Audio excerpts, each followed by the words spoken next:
Welcome on into the Central Committee stream with your host Mike from PA. We are live once again here on the Central Committee stream. I think my the sub goal is broken again. Okay, I'm just turning it off because it's just literally broken. That's cool. Hey everybody, welcome on in to the Central Committee stream with your host Mike from PA. We are live once again. Gosh, I know at this point.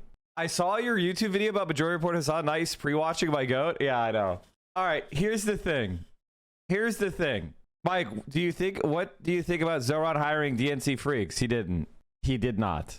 He hired someone who worked for Cuomo once in 2007 and then has hated him ever since. It's not that big of a deal. More fan channels are rising up. We like to see it, chat. More fan channels. And as I always say, doomerism is the final stage.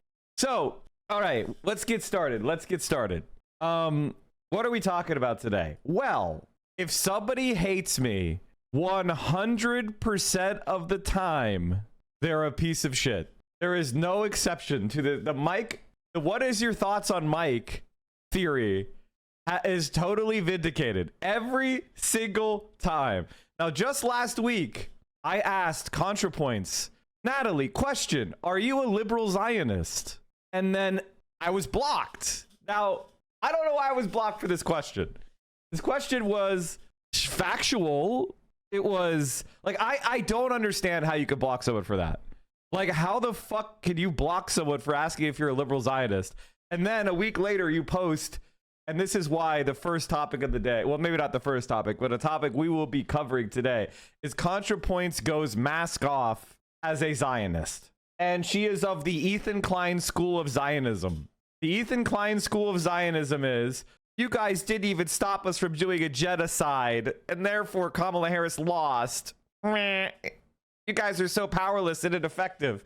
Meanwhile, we just had an anti-Zionist win the mayor of New York City, the city with the most Jews living in it in the entire world.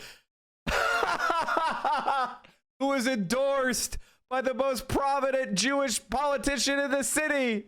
And Contrapoints loses. Also, Ethan Klein is a fucking weirdo. We just need to talk about that. Ethan Klein is a fucking weirdo. How likely do you think this Osadok take will take to come true? The question to be asked is, who is the best third co-host for Ethan Klein to create a hit show with and eventually backstab in the months-long drama? Contrapoints looking more likely by the day. I don't know if you guys have ever watched Contrapoints live, but let's just say there's a reason they only make one video a year. Hassan was named one of the 100 most influential online creators by Time Magazine. We didn't even really cover that. Ethan Klein crash out confirmed. Honestly, I'm gonna put Ethan in my title because let's be honest, we're gonna make fun of him. I mean, let's just milk him. Let's be honest. I'm gonna milk him today. I didn't want to, but then I was like, no, I need to. Let's just say Ethan Klein losing. That'll be what's in the title. He makes the fun. We just can't. I mean, he's just so. It's so great, dude. Contrapoints are she, her, not they. I think I said she. I usually maybe I said they. Oh, it happens. I mean, maybe I was talking about like they, like Ethan Klein and Contrapoints guys. Who gives a fuck, honestly? Yeah, as long as you could say they when talking about a trans person in a group of people. That's not transphobic. But honestly, here's what I would also say. It's like, I think that you should try to respect someone's gender identity, which I do. But I wouldn't really spend your time like correcting things like that during this stream, unless I hardcore continually misgender someone. You know, that's kind of generally a general rule for how you should go forward going on, you know, because it's like, it is what it is. Her online name is plural. Yeah, that's probably why I said they, because, you know, Contrapoints, they, etc.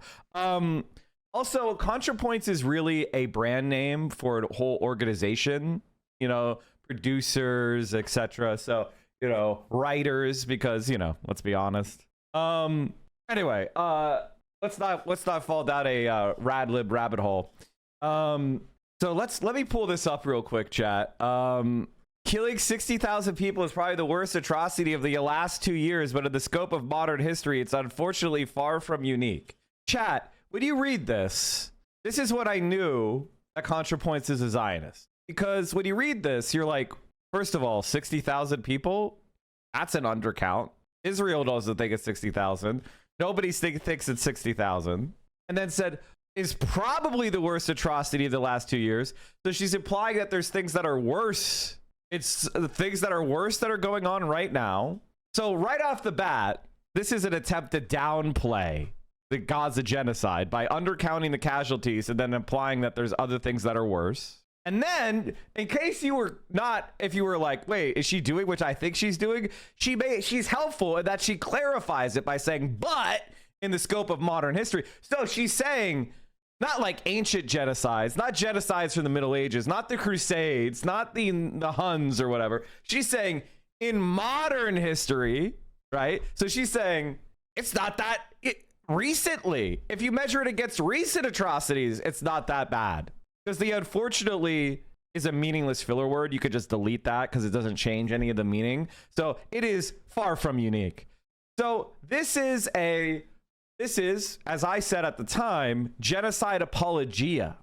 When you look at the Israeli genocide, you should ask yourself, what makes this unique? As for an American, what makes the Israeli genocide unique for an American? Well, our government is helping it actively and using our taxpayer dollars to do it and destroying international institutions of human rights and diplomacy and humanitarian assistance. So that, as an American, makes it very unique. I don't want my government to destroy the United Nations. I don't want my government to be attacking the Red Cross or Doctors Without Borders or human rights organizations.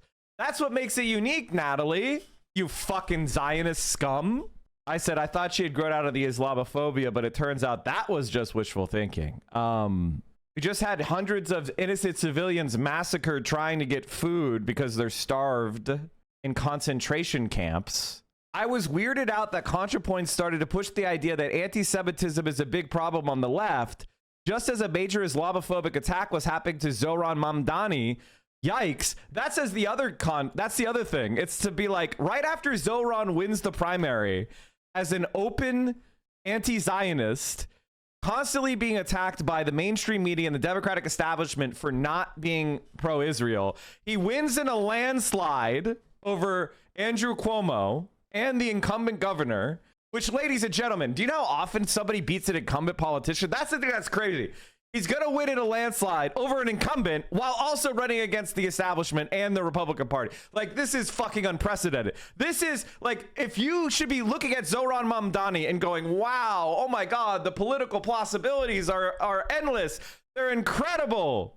This is amazing. We don't have to hide our anti-Zionism. Anti-Zionism is actually not electoral cyanide. It's actually, you can be anti-Zionist. You could be anti-Zionist in New York City, the most Jewish city in the country, which means that Jewish people are not virulent Zionists. All your fears are fucking dispelled by Zohran's win if you're actually pro-Palestine and anti-genocide.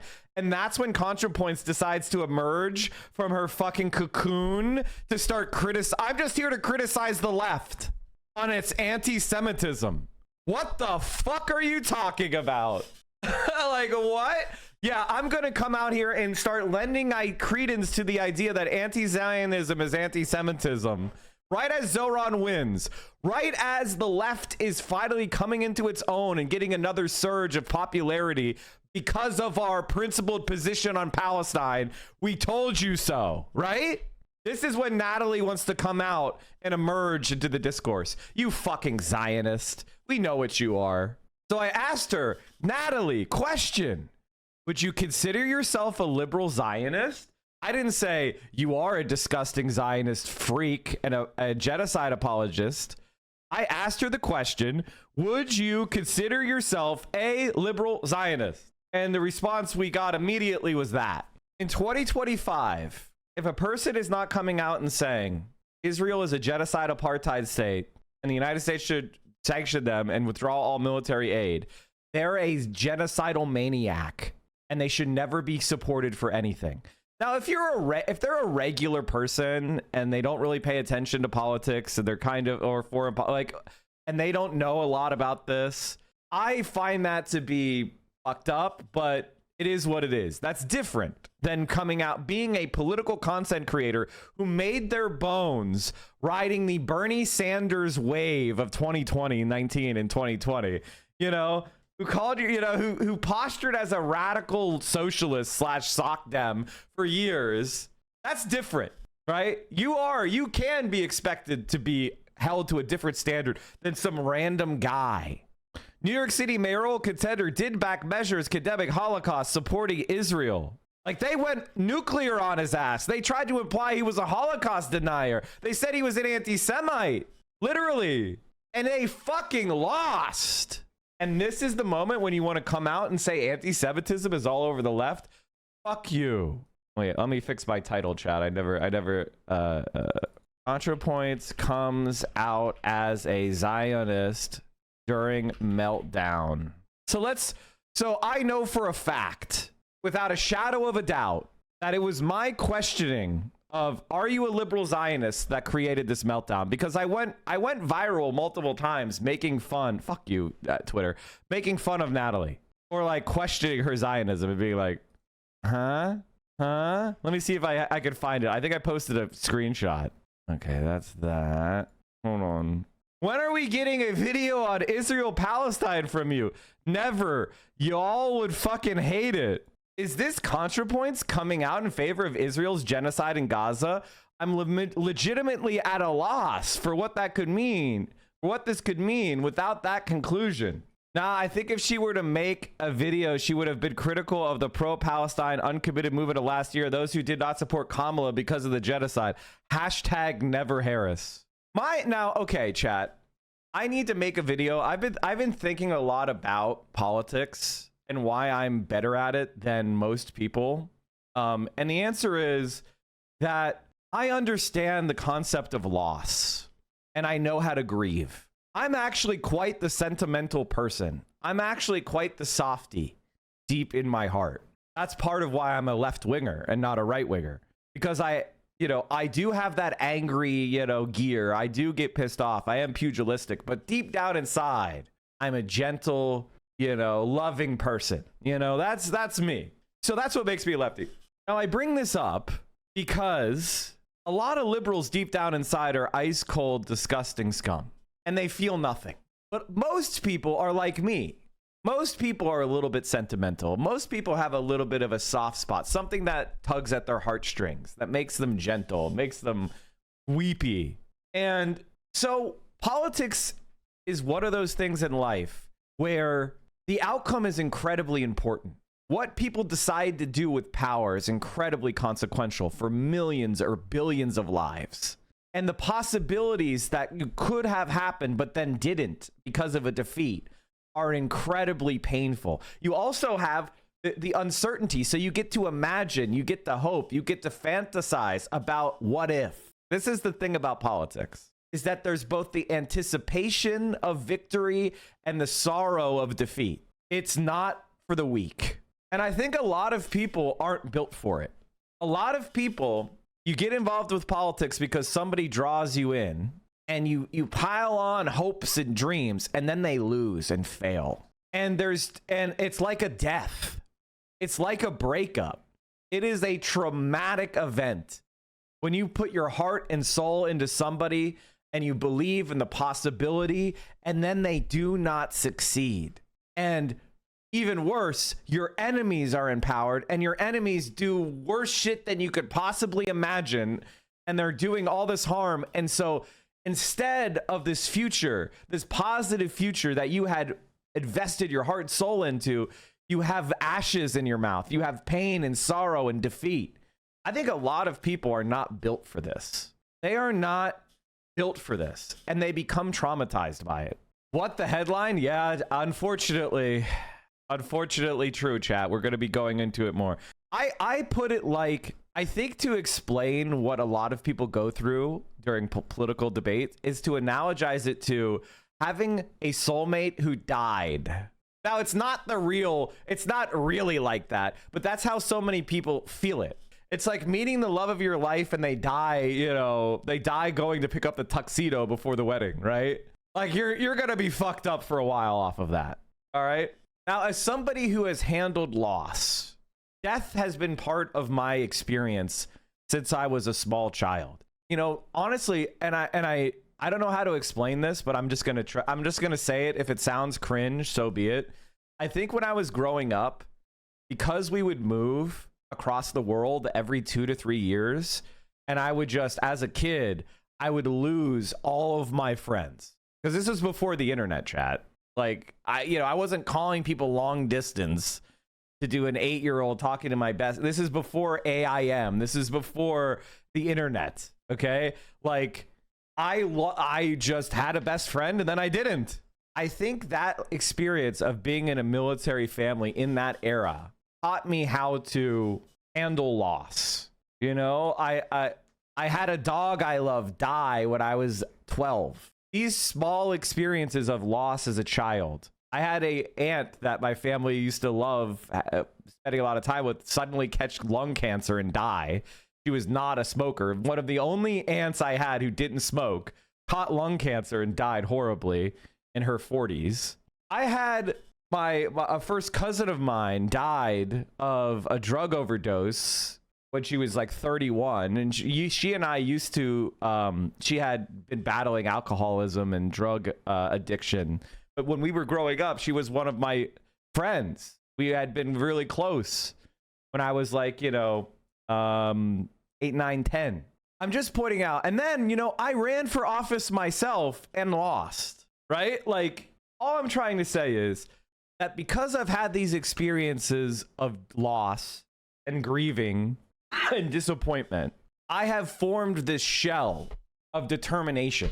Like, there is 2 ways to go with these kind of things. You could shrivel up and die and be a depressive lump, or you can grieve and celebrate the good things that happened, and in remembrance of that loss, you could care about yourself and others and move on and continue. And so I think because I have that skill of loss hardened over the many experiences of my life, when things go wrong in politics, I walk it off. And I recognize that there's always another election. There's always another primary. There's always another bite at the apple. Until I'm dead, we're going to keep hacking at this tree. We're not going to fall apart. But I think a lot of people don't have that skill. And I think you've seen it with the centrists, with Kamala Harris and Hillary Clinton and Al Gore. You've seen it with leftists, with Bernie Sanders campaigns. You see people take an L, and then for the rest of their life, they're in a fucking depressive spiral, constantly whining about it. And I gotta be honest with you, chat. I don't give a fuck about Kamala Harris. I don't give a fuck about Al Gore. I don't give a fuck about Hillary Clinton. And I don't give a fuck about Bernie Sanders. They lost. Time to move on. Now, it doesn't mean that I say, like, you know, never learn anything new or don't have good memories from 2016 or 2020 or whatever. Go ahead. That's fine. And it's okay to occasionally be like, well, this specific thing is happening because Donald Trump was president. And this is the cause of the thing that happened. But the purpose of that is not to wallow in misery like a goddamn loser. The point of pointing out those things is so that we can strategize a plan to change things for the better in the future. A lot of people don't know how to do that. A lot of people cannot move on. If you see someone talking about Kamala Harris's defeat at this point, except as a way of analyzing what should be done in the future, they're a fucking loser. And it's the same thing with Kamala Harris, with, you know, Hillary Clinton, fucking Al Gore, or even Bernie. You're a fucking loser. Who gives a shit? They fucking lost. Move on. It's like a sports fan crying about not winning the Super Bowl 5 years ago. Shut the fuck up. There's another season on the horizon. Are you buying season tickets or not, you cuck bitch? Are you in the fight or not? Crying today about the sun going down yesterday. Exactly. It's pathetic. Can we stop trying to hold trans women and women in general to need to talk about literally everything? Misogyny is so prevalent right now. It's always fucking women getting canceled over shit. Contra puts out one video every 2 years. Of course, they're going to be about feminism and trans rights.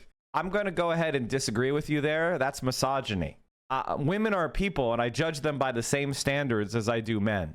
And yes, you like Contrapoints. Too fucking bad. They're a Zionist. If that causes you to have cognitive dissonance because, you know, you have some sort of emotion or some connection to them, I suggest you grow up. And the rant that I'm on right now is tailored to you. Fucking misogynist loser. Transphobic fucking loser. All right, we're going to read Contrapoints thing in a minute. The online left has spent the last 20 months distributing hundreds of stories, infographics, and videos about violence against trans people. The main effect has been to create a population of people in a constant state of blood-boiling rage with no consequential political outlet. By the way, chat, this is good. This is good. If injustice is happening, people should be in blood-boiling rage, you fucking moron. God, she's so stupid. She's such a comfortable upper-class liberal, it disgusts me. You fucking loser. Jesus Christ. What a freak. Thank you for this tangent. I can't express how much I agree with how valuable skill dealing with grief and losses. Seriously, a profound take. I think that if you want to be a person, like I'm a very happy person. I just want to let you guys know, I'm not saying this to offend you, but I'm a very happy person. And even if horrifyingly bad shit happened in my life, I would still be a happy person after I got through the period of grief and trauma that took place. I would continue to be happy. Now, eventually, if enough bad shit happens, if I had the life of Job, I would become depressed because that is correct. Like when lots of bad things are happening to you, you're supposed to feel sad. That's called being emotionally calibrated. It's okay to be sad and grieving when bad shit happens. But the difference between being healthy and being not is how do you react to bad things? Do you feel the emotions in the moment and deal with the bad thing and then grieve and then develop a plan and then execute that plan and then return back to normal emotional range? Or does the bad thing knock you into depression and then you stay there? That's the difference between someone who's emotionally well-regulated and somebody who has depressive disorder. Everybody's getting negative shit that's happening to them. How you emotionally and mentally deal with that determines whether or not you are depressive or whether or not you are emotionally well-regulated.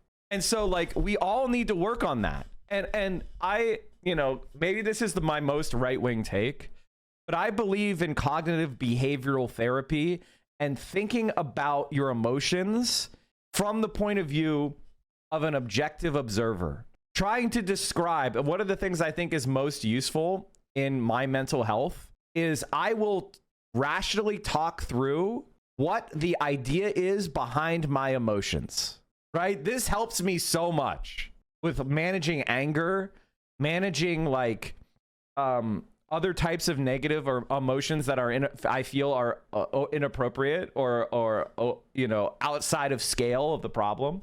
Is I try to talk about the hidden idea behind the emotion and then directly engage with that idea. And I feel like when you get in dialogue with yourself and you realize that emotions are really arguments you're making to yourself, then you like can calibrate, like, is this emotion healthy for me or is this emotion against my goals and my dreams and my values? I do this a lot. This really helps me kind of autistically talk through my own emotions and then go, like, I'll give you an example of something that was like, that I did this with. Somebody broke like a piece of glass in the kitchen in a really comically awkward way and caused glass to explode, catastrophically explode in every direction. All right. It was like, wait a minute. How the fuck did you do that? And then it was also like a huge fucking thing. And they were like nonchalant about it. And I was like, and I got pissed off.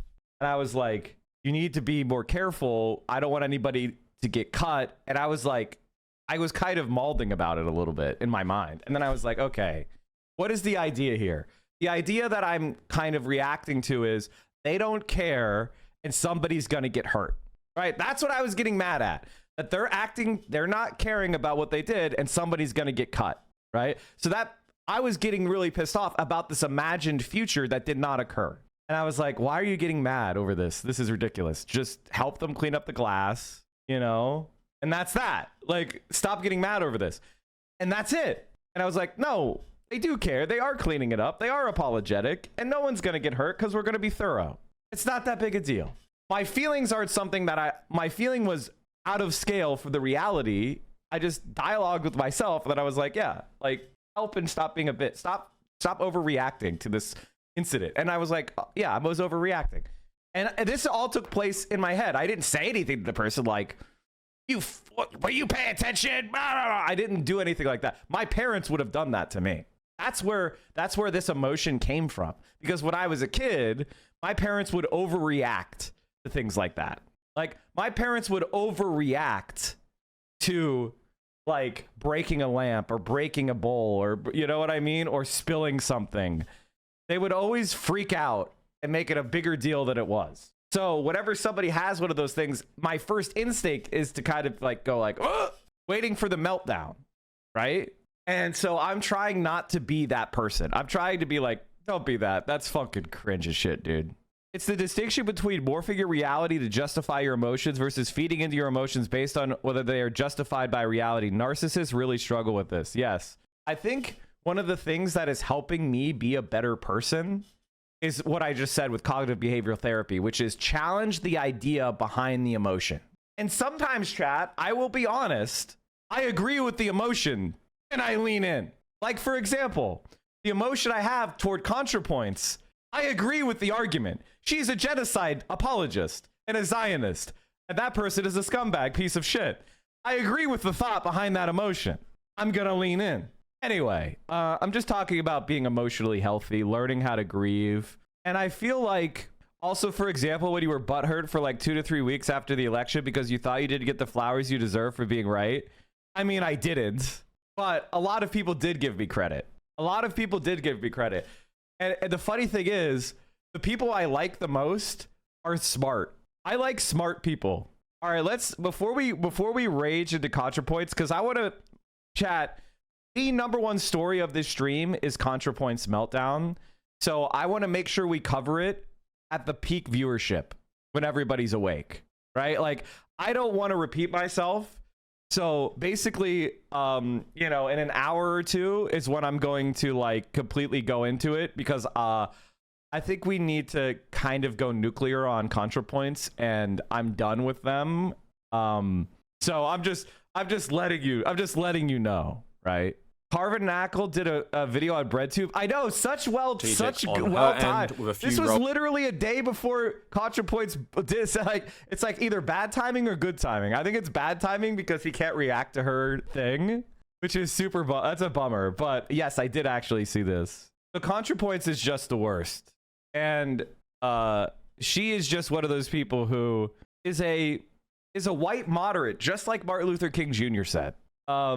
When I'm talking about Natalie, the person, I'm going to say she, her. When I'm talking about Natalie, the brand, like Contrapoints, the brand, I'm going to say they, them, because Contrapoints, the them is a corporation. It's a collection of people. It's a plurality. It's not a plurality. It is a plural. So I'm going to use they, them when talking about Contrapoints, and I'm going to use she, her when talking about Natalie. Contrapoints is the brand, business entity. Just to clarify that for everybody. Because it's not just Natalie making Contrapoints videos. There is a whole group of people that are profiting from that. W Tectone. Godzilla XD. No followers? No followers? By the way, chat, F yourself.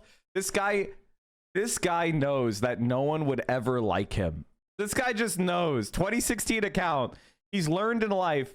People don't like his ass. Oh, man. 35 years old, man. And you like Tectone. Are you a virgin, dude? Have you had a girlfriend before? You can be honest. You can be honest. All right, let's talk about the wine moms. What I love about the way things are going to change is that because alternative media exists, these people got big not because of the Democratic Party. The wine moms are talking to other wine moms. And this, ladies and gentlemen, is something I've been talking about for a while. His first follow was Crip. Oh, man. The guy likes the milkers. That's true. I mean, well, who could blame them, right? 2018 Asmongold fan. Wait, do you not even follow Tectone? Wait, does he not even follow Tectone? Did I miss it? He's not even a Tectone fan. Unless I missed it. Is it? I thought Tectone got unbanned. I thought Tectone goes unbanned. Yeah, he's unbanned.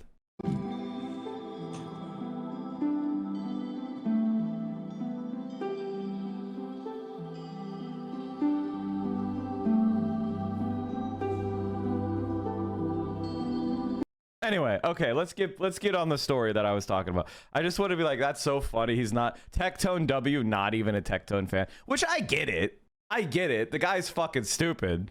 Of course. Like, he doesn't even watch Tectone.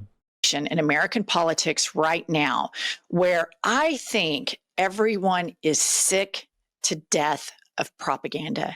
They have had it up to their eyeballs.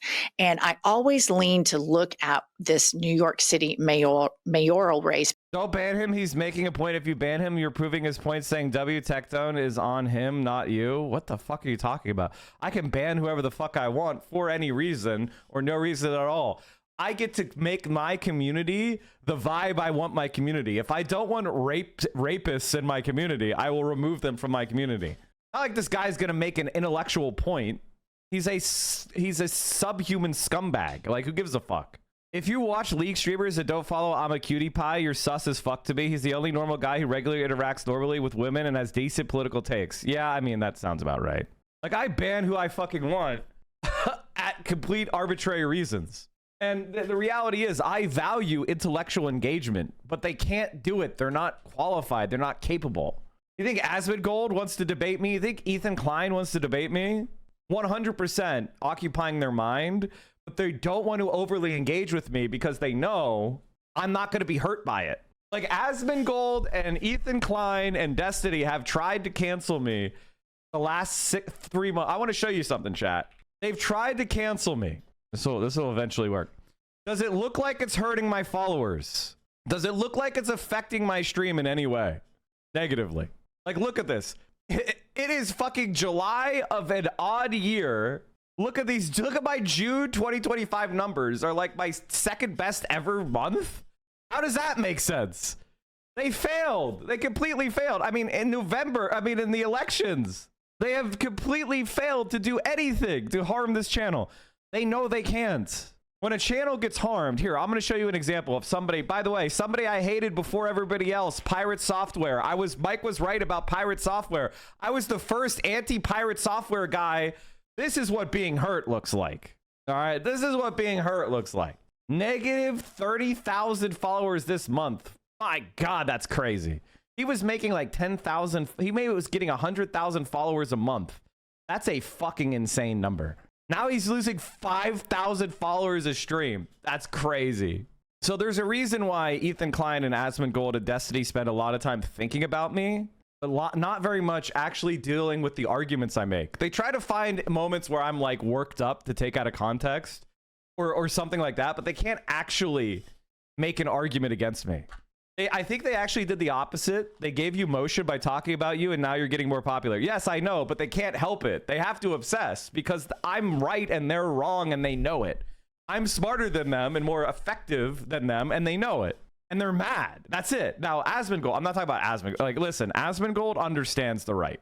If there's one thing I want to say, Asmongold, and I respect Asmongold's ability to give the right exactly what they want, which is no arguments, no logic, no optics, just going up there and repeating what they want to hear back to them. That's it. That's fucking it. Stop tracking. It is what it is. So let's get back into this political shit, which is, I want to show you guys the wine moms. These are the people that are the backbone of any political movement, which is middle-aged women whose children have grown up or they never had them, and who are mature in their lives and careers, who become engaged with politics as a passion. This is the backbone of political movements. If you do not have these people behind you, your movement is just lifestyleism. These are the backbone of the civil rights movement was built on women like this. People talk about the student protesters and things like that, but Selma, the foot soldiers of Selma, were those women. So you could tell a movement and they're under-heralded because of misogyny. But these women tell you if your movement has motion or not, if it's going to last. Because these women have responsibilities, real ones. These women have to care for others. They're emotionally intelligent. They are the ones who have communities that rest upon them, and they're thanklessly caring for people. So if they're with you, then you have the community with you. And this is one part that Bernie Sanders failed in. Bernie Sanders was not able to get these people completely on his side. His movement was that of the disaffected and the young, but not of hearth and home. And I think the hearth and the home is starting to finally turn against the centrist scum. Because I think it's really fascinating what happened. Zohran Mamdani won a lot of districts that Trump won. And that's a really interesting point of reference. The same thing happened with AOC. She won districts that also Trump won. And we all need to pay attention to this because the Democratic Party is stubborn and wants to stay on the centrist message. The last two elections that we stayed on the centrist message, Hillary Clinton and Kamala Harris, we got our ass beat by a man that speaks like a second grader, that can't blend his makeup, that's a convicted felon, cheats on his wife. I can go on and on and on about how incompetent he is. And when Democrats take this... My camera decided to track, so I keep saying stop tracking, but it's actually unlock me. Unlock me. Populist message to the people. People come out in droves for it because that's the problem in America. Wealth inequality. It is not sustainable and very untenable, the system the way it is. And everybody... Were white women the drivers for anti-Vietnam War? I wasn't saying they were the drivers. I wasn't saying white women. I was saying moms. I was saying middle-aged moms and middle-aged, like, community builders. I wasn't saying white women. I was saying moms. And that's who I was talking about. Wine moms, which is not, you are putting whiteness on it. You're making it upscale, but that's not what I'm talking about, which is why I cited the civil rights movement and Selma. Gotta love the fact that Jen's teenage son got her into Hassad a couple years ago, and that's now her politics. W son, exactly. He's noticing this. People on the left, people on the right are noticing that if the Democrats actually grow a pair and get rid of AIPAC donations, get rid of being beholden to corporations and lean into grassroots money, they not only win, they win resoundingly. And Laura Loomer, Trump's #1 top advisor, which I could do a whole nother podcast on that entirely, she's noticed this. And I want to put up this tweet and then I want to talk about what she says. She says to Zohran Mamdani, your mom let you stay in her $2 million condo in Chelsea. Why are you pandering? You are rich. You are a Nepo baby. This is something that I think is really interesting is people on the right, empathy is so foreign to them that they assume that if you have money or access to money or comfortable or even rich, why on earth wouldn't you fight for your own needs? And Laura Loomer just showed right there how morally depraved she is by saying, if you have money, you have to be a piece of shit. What other option do you have? What Laura Loomer misses is that a lot of people are financially stable, but feel a moral calling to fight for the marginalized. They feel that none of us are free until all of us are free. They see that, like, for example, I come in, I have 2 careers. I do this podcast, I do interior design, and I do really well for myself. But I don't think I work any harder than an Amazon driver or than a 7-Eleven clerk or than a waitress that has 2 kids. I don't think I work any harder than that person. And the moral superiority that the right feels over people because they have money is so disgusting. And I've had a lot of people in the comment section to us, they assume... By the way, chat, revolutions kick when... They truly do kick off when you have people like this starting to become disillusioned. And their moral feelings are important. The system is built to destroy the marginalized. That's why they're called the marginalized. When people who are expected to enforce the system are starting to mutiny, that's when it collapses. Getting paid by the DNC or we're getting paid by George Soros. No, we're just not assholes. That's what it is. And they try to demonize. They're going after AOC right now, saying that, oh, she grew up rich and she's lying about her past, which none of that is true. But they cannot fundamentally understand that if you have means and you have a financial cushion, that you wouldn't just fight for you only in solitaire to have more money yourself. They can't understand empathy at all. Well, I think a lot of that, from my personal experience, that comes from being a Christian, where it is individual relationship with God. You are better if you are a Christian than somebody else. So why would you have a moral compass that guides you to help humanity when they are different than you? Because you are superior and you can sit in judgment of them. So the empathy problem and the evangelical movement, in my mind, are super intertwined. I completely agree, because every evangelical I've ever met lacks empathy entirely. I mean, I tell this story a lot, but my son was on a basketball team. The majority of the kids were Black. There were 3 white kids, my son, and then 2 others. The other 2 white families sent their kids to a private Christian hate academy. And both parents moved very rapidly to get their kids off the team after about 10 games. And they said they didn't want to feel like they had to pay for Black kids. They said that to my face. And I thought, by the way, chat, this is something that I need to talk about. Southern Baptism was created to support slavery and white supremacy. It's why the religion exists. It's why it's called Southern Baptism, because there was a Baptist religion, which is a sect of Protestantism. What makes it Southern is because Baptists did not want anybody who was a slave owner to have a position of authority within the church hierarchy. So Baptists said slavery was morally wrong. And while they had slave owners in the church, they would never let them hold any position of authority because of it. So the Southern slaveholders started Southern Baptism because they wanted to have a religion that said white supremacy is the religion. Slavery and discrimination is the religion. That's the whole point of it. And then Southern Baptists were also the leaders against the civil rights movement and the pro-segregation forces. So after slavery was ended, they shifted to segregation and Jim Crow. And so it wasn't until the 70s that they were forced to end segregation, except because they were facing sanctions from the government. And like, this is the truth. It's not every single Southern Baptist is a right-wing idiot. I'm talking about the foundational tenets of the religion. Now it's, over time they've kind of hidden their segregationist and white supremacist past. I think in 1999 they may have finally apologized for it. It was relatively recent. And they still support all this kind of radical right-wing politic. Now, there is a Black Southern Baptist religion tradition, which is different. I'm talking about mainline white Southern Baptism. I'm the atheist on this team, and y'all are the big Christians. You even spend $20,000 a year to send your kid to a private Christian school. That's how important your faith is to you.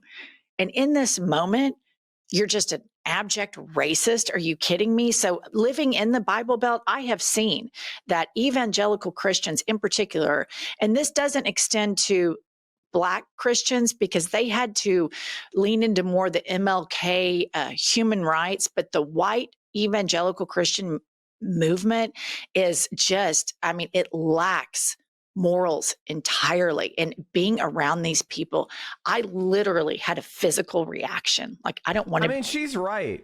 Like, I hate to say it, but like the Southern white tradition in the Deep South is white supremacy.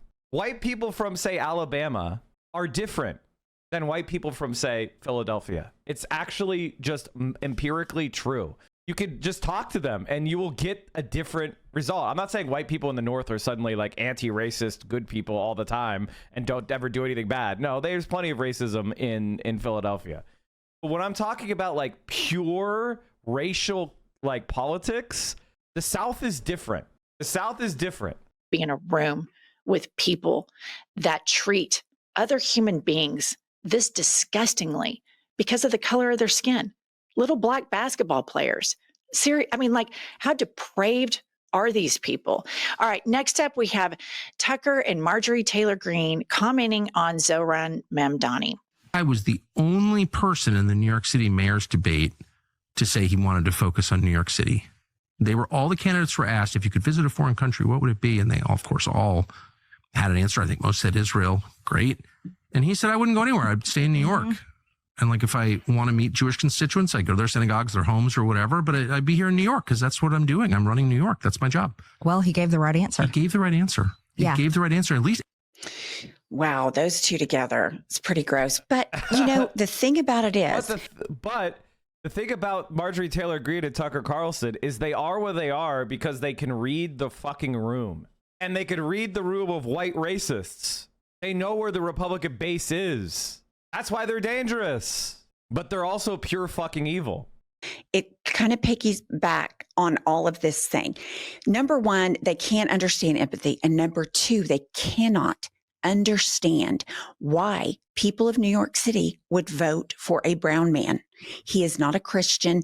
He is a brown Muslim. And they don't understand why anybody that's white with money would vote for him. And I find it disgusting. Well, I think what they were talking about right here is the Israel issue and the litmus test that AIPAC and that trickles down from the immoral Israeli government, specifically to the Democratic Party. And in that debate on stage, the interviewer in the mayoral Democratic primary debate asked each candidate, where would you go immediately after you win? And it was Israel, Israel, Israel, Israel, because they're all going to be. There was a couple people who said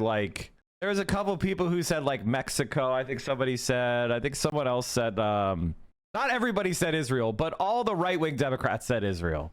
Be beholden to AIPAC. Landers said Canada. And Mamdani said, I would stay in New York and I would meet Jewish New Yorkers in their synagogues and their places of worship, on the subway platform, wherever they want to meet, to help tackle anti-Semitism. He understands that anti-Semitism is a huge problem. And this litmus test that is going through all American politicians to put Israel first and then everything trickle down is something that's being exposed on both sides. Now, to Tucker and Marjorie Taylor Greene, are they anti-Semitic? Probably, for sure. But the difference is Zohran Mamdani is interesting to me because when you have a Democrat that says, I stand for all of these issues, but I have to put Israel first and I won't let anybody criticize the war crimes of Benjamin Netanyahu, that isn't freedom. That isn't protecting all marginalized groups. And in my opinion, is basically saying, especially to Jews, that if you speak out against this government, you're not Jewish enough. It's depriving them of their autonomy of thought. And AIPAC is fundamentally this thought police, and they hold everybody hostage to where if you speak out against the provocations and the war crimes that Israel is conducting right now, you live in fear that you're going to be called an anti-Semite. And what pisses me off right now about the Democratic Party is he has fallen prey to massive Islamophobic attacks. And they should all be standing up in unison, calling it out just like they do anti-Semitism, but they don't because they're beholden to AIPAC. And AIPAC perpetuates the wishes of a corrupt and immoral government that is bombing the shit out of Gaza, bombs hospitals, schools, kids. And then if you criticize them, you live under this fear that you're going to be called some anti-Semite, and it's utter bullshit. And ladies and gentlemen, these women were at the DNC, and they were big pro-Kamala supporters. And I want to say something. This is the type of person that we can work with. As long as they are willing to let progressives lead, let social democrats lead, we can work with these people 100%. I am reasonable. I'm willing to help radicalize them. I'm willing to help educate them. I'm willing to have an open heart for them strategically, because she's calling it, she's actually open to persuasion. She's not just sticking to talking points. She's using her brain. And the reality is that Kamala Harris lost because she didn't demonstrate this type of care and concern and thoughtfulness. She was cowardly. And there's something that you need to understand. There's a few axioms of the Central Committee stream, and one of the axioms of the Central Committee streams are the left falls in love the right falls in line. If you want the left to win, they have to be open-hearted and bold and attractive. If they are not, they will lose. If they are calculating, if they are nebbish, if they are opportunistic, if that is the way the left is presenting, they will lose every fucking time. That's why Pete Buttigieg can never be the nominee of the Democratic Party. He would lose 50 fucking states. If you want Ronald Reagan 1984 style margins for the right, you would nominate Pete Buttigieg. Even when you see the right calling that out, this Israel first policy that so many American politicians are beholden to, that's what I'm trying to get to with this larger narrative that the Democrats have room here. They have room here to get a massive blue tsunami. When you see the people on the right criticizing what is beholdening and shackling some Democratic politicians that prevented us from getting victory, for preventing us from breaking free of all of this propaganda. There's movement here for the Democratic Party to come in and capture a huge economic populist message. And I want to remind everybody the most famous Democratic president we ever had was FDR.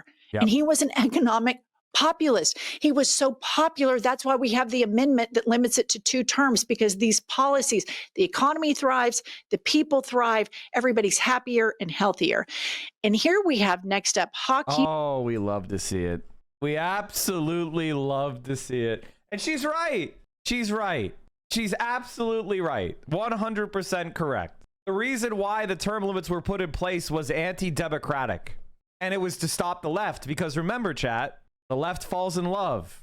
So if everybody loves somebody, you can't beat them with a vote. So you're going to try to block them through procedure. That's a right-wing amendment. Jeffries on Zohran Mamdani. Utilizing the Intifada by way of example is not an acceptable phrase, and he's going to have to clarify his position on that as he moves forward. With respect to the Jewish communities that I represent, I think our nominee is going to have to convince folks that he is prepared to aggressively address the rise in anti-Semitism in the city of New York, which has been an unacceptable development. Okay. First of all, he has addressed the rise of anti-Semitism, and it's not performative. It's very, very real. And he understands that it's real. And he has the endorsement of other Jewish politicians that aren't propagandized by a corrupt Israeli government, Hakeem. But secondly, this was your moment, Hakeem, to also stand up against Islamophobia, because here's the thing about human rights, you guys. You don't get to cherry pick. If you're against anti-Semitism, then you have to be against Islamophobia, homophobia, racism, and down the line. Also, class warfare. This bigotry towards poor people is just abhorrent, which disproportionately hurts people with the color of Hakeem Jeffries' skin. And so this kind of cherry picking, because of who donates to Hakeem Jeffries, AIPAC donates to Hakeem Jeffries. How on earth right now is the government of Israel helping calm and quell anti-Semitism? How are they doing it? They're not. They lie and they propagandize and they say, we get to do all this stuff with impunity. And then if you criticize... I need to send this to my mom. I honestly think this is like, everybody should send this video to your mom or any liberal you know, or, you know, who knows other liberals. Now, my mom is already 100% a crazy left-winger, because I know how to talk to my mom, right? Like, if you can't, but if you have like relatives who are kind of like left leaning, but they're kind of like, well, I don't know about this because, like, I don't know. The MSNBC says it's not good politics. These are the women. Maybe they don't like how angry I am. I'll try to be more normal, but this is the shit. Subscribe, like. These women are queens. Did we cover Taylor Lorenz's piece on Zionist, Islamophobe, warmonger, tech bros, targeting Mamdani? Not yet. Actually, maybe I should ask her to come on and talk about it. Would you guys be interested in me talking to Taylor about that? I can shoot her a text. All right, let's keep this going. Criticize us, or you do anything wrong towards us, or you speak out against us, then we're going to call you an anti-Semite. The people who preach against anti-Semitism should be joining Zohran Mamdani and standing up against the Islamophobic attacks on him. He has not said anything disparaging about Jewish people. He stands with them in solidarity. And this type of crap is so disgusting to me. And it is a cancer within the Democratic Party. And I'm just going to tell you guys something. We lost these last 2 elections to an idiot because of these centrist policies, and you're being beholden to special interests. And by God, it's not going to happen again. You can either be a part of the problem or a part of the solution. But if you want to try to box us in when we can clearly see with our eyes and clearly hear with our ears exactly what's happening with Israel and Gaza, and try to propagandize another way, we're not dumb like MAGA. We're not fucking stupid. Your base is smarter, and y'all are going to have to adapt or get the fuck out. I just cannot stand this. I've had it. I've had it. She's spitting. She's spitting. I want you to understand that Contrapoints is being outflanked by a successful interior designer wine mom. Like, that's how right-wing Contrapoints is now. And by the way, this is my own personal take. Contrapoints is a Destiny fan. Contrapoints is a Destiny. That's the only way that she could have the mental bubble that she's in, is if she's a Destiny fan. Now, Contrapoints, the brand, collaborated with Destiny years and years ago. And she has never, as far as I'm aware, condemned Destiny about anything. If you're constantly in like the online left-wing space, and you've never condemned Destiny after you collaborated, and then you come out like r/Destiny is the #1 recommended subreddit on Contrapoints. Yeah, Contrapoints is being bear hugged by Destiny's community right now for sure. And Ethan Klein, pathetic. Democratic Party leader Chuck Schumer just met with indicted war criminal Netanyahu after Israel announced plans to force 600,000 Palestinians into concentration camps in Rafah, a city that lies in ruins. The Democrats, like the Republicans, are a party of genocide. He's right. This is unbelievable. This is disgusting. What a fucking fraud. We got to primary this scumbag. Jesus Christ. I completely agree with you. And I do think they're missing an opportunity. They're missing so many opportunities. And to assume that you have to be Jewish to be able to see the attacks on anti-Semite. Like, I see the anti-Semitism. I can help. I can be an ally for that.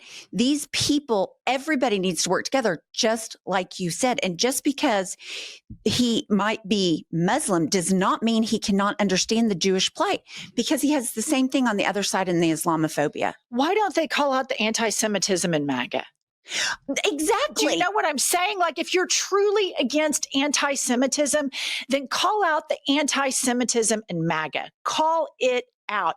It is utterly insane that the burden falls on Democrats, especially like college students that see egregious human rights violations. And historically, college students have always mobilized against war and human rights violations and say that, oh, that's the anti-Semites. Meanwhile, you've got a billionaire that wasn't even born in this country doing Nazi salutes, high as a kite on ketamine. You've got Nazi flags. You've got Trump pardoning somebody that wears a T-shirt that says Camp Auschwitz. They never call out that. Do not be fooled into this narrative. It doesn't help the Jewish cause. It doesn't stamp out anti-Semitism. You can't stamp out one form of bigotry, but while enabling another, like Islamophobia. We're winning! As somebody who has been here since the beginning, and I saw what happened to Jeremy Corbyn. Zohran Mamdani has done it. We're winning. The false accusations of anti-Semitism have failed. Rad liberalism has been defeated. Now, it's not going to go away quietly. It's not going to go away quietly. We must pursue this. If somebody tries to bring up some sort of like interpersonal interpretation of something that makes someone feel a certain type of way, I'm not responsible for your feelings. Your feelings are your feelings.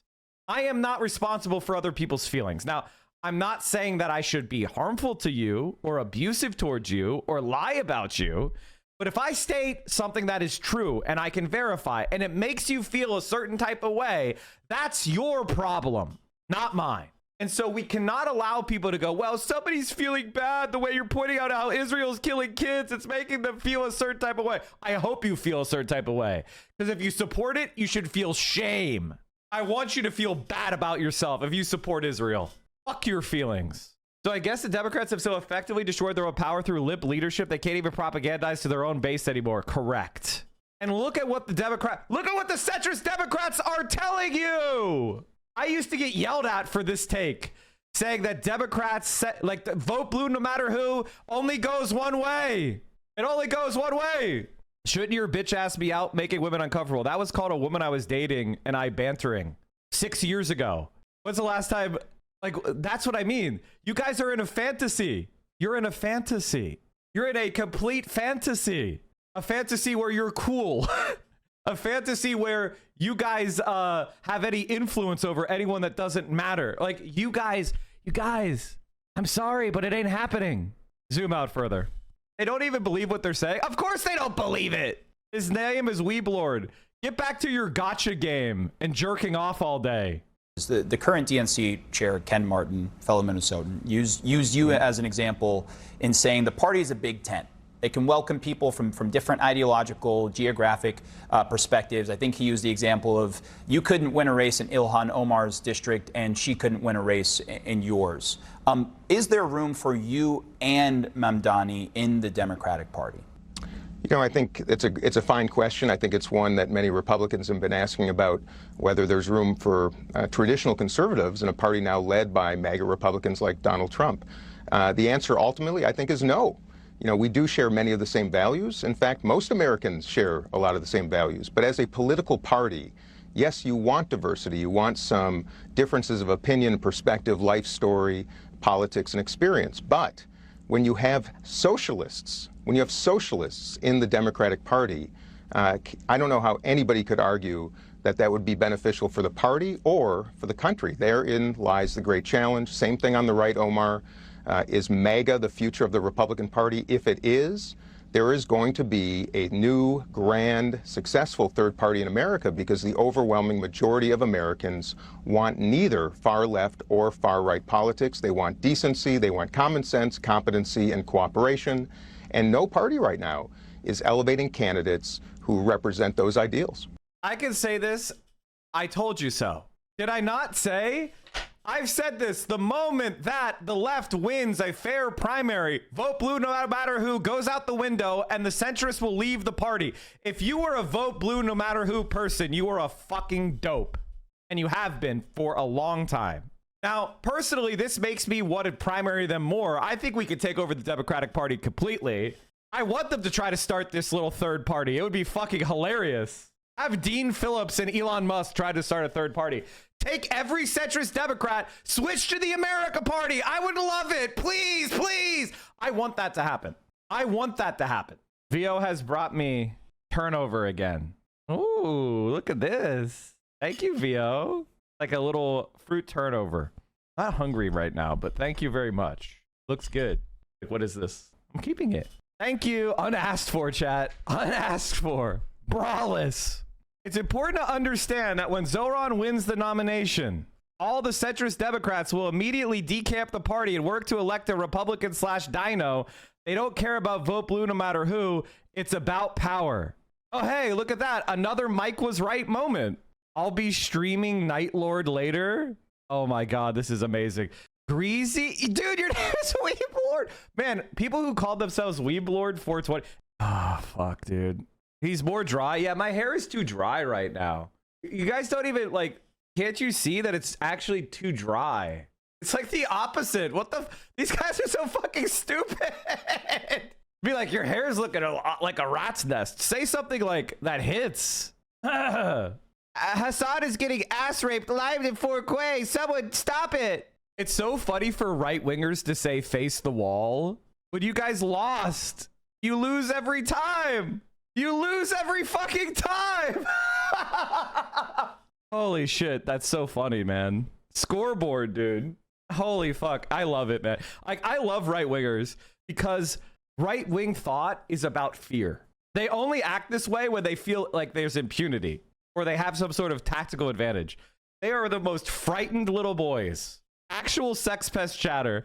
You could ban that guy just because he seems like he might be mentally unstable. But holy shit, what a complete fucking loser.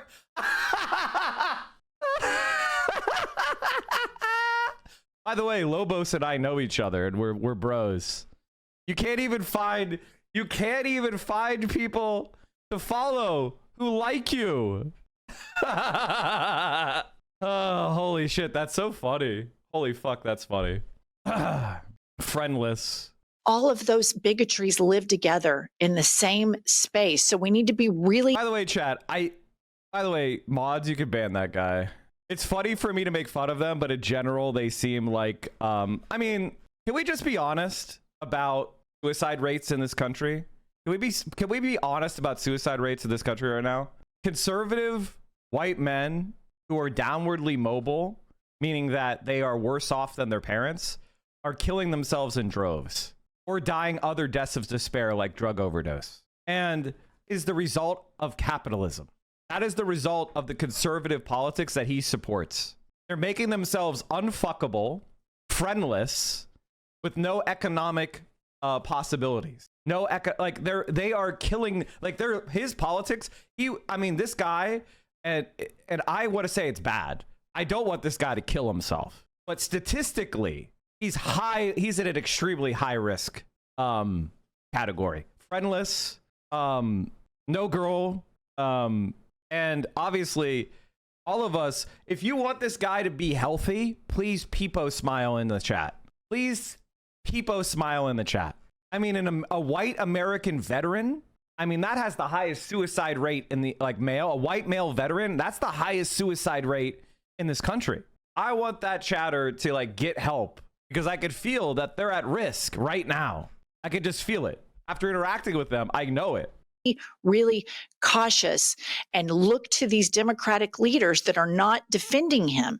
You don't have to agree with all of his policies, but he's fallen prey to just horrific amounts of Islamophobia.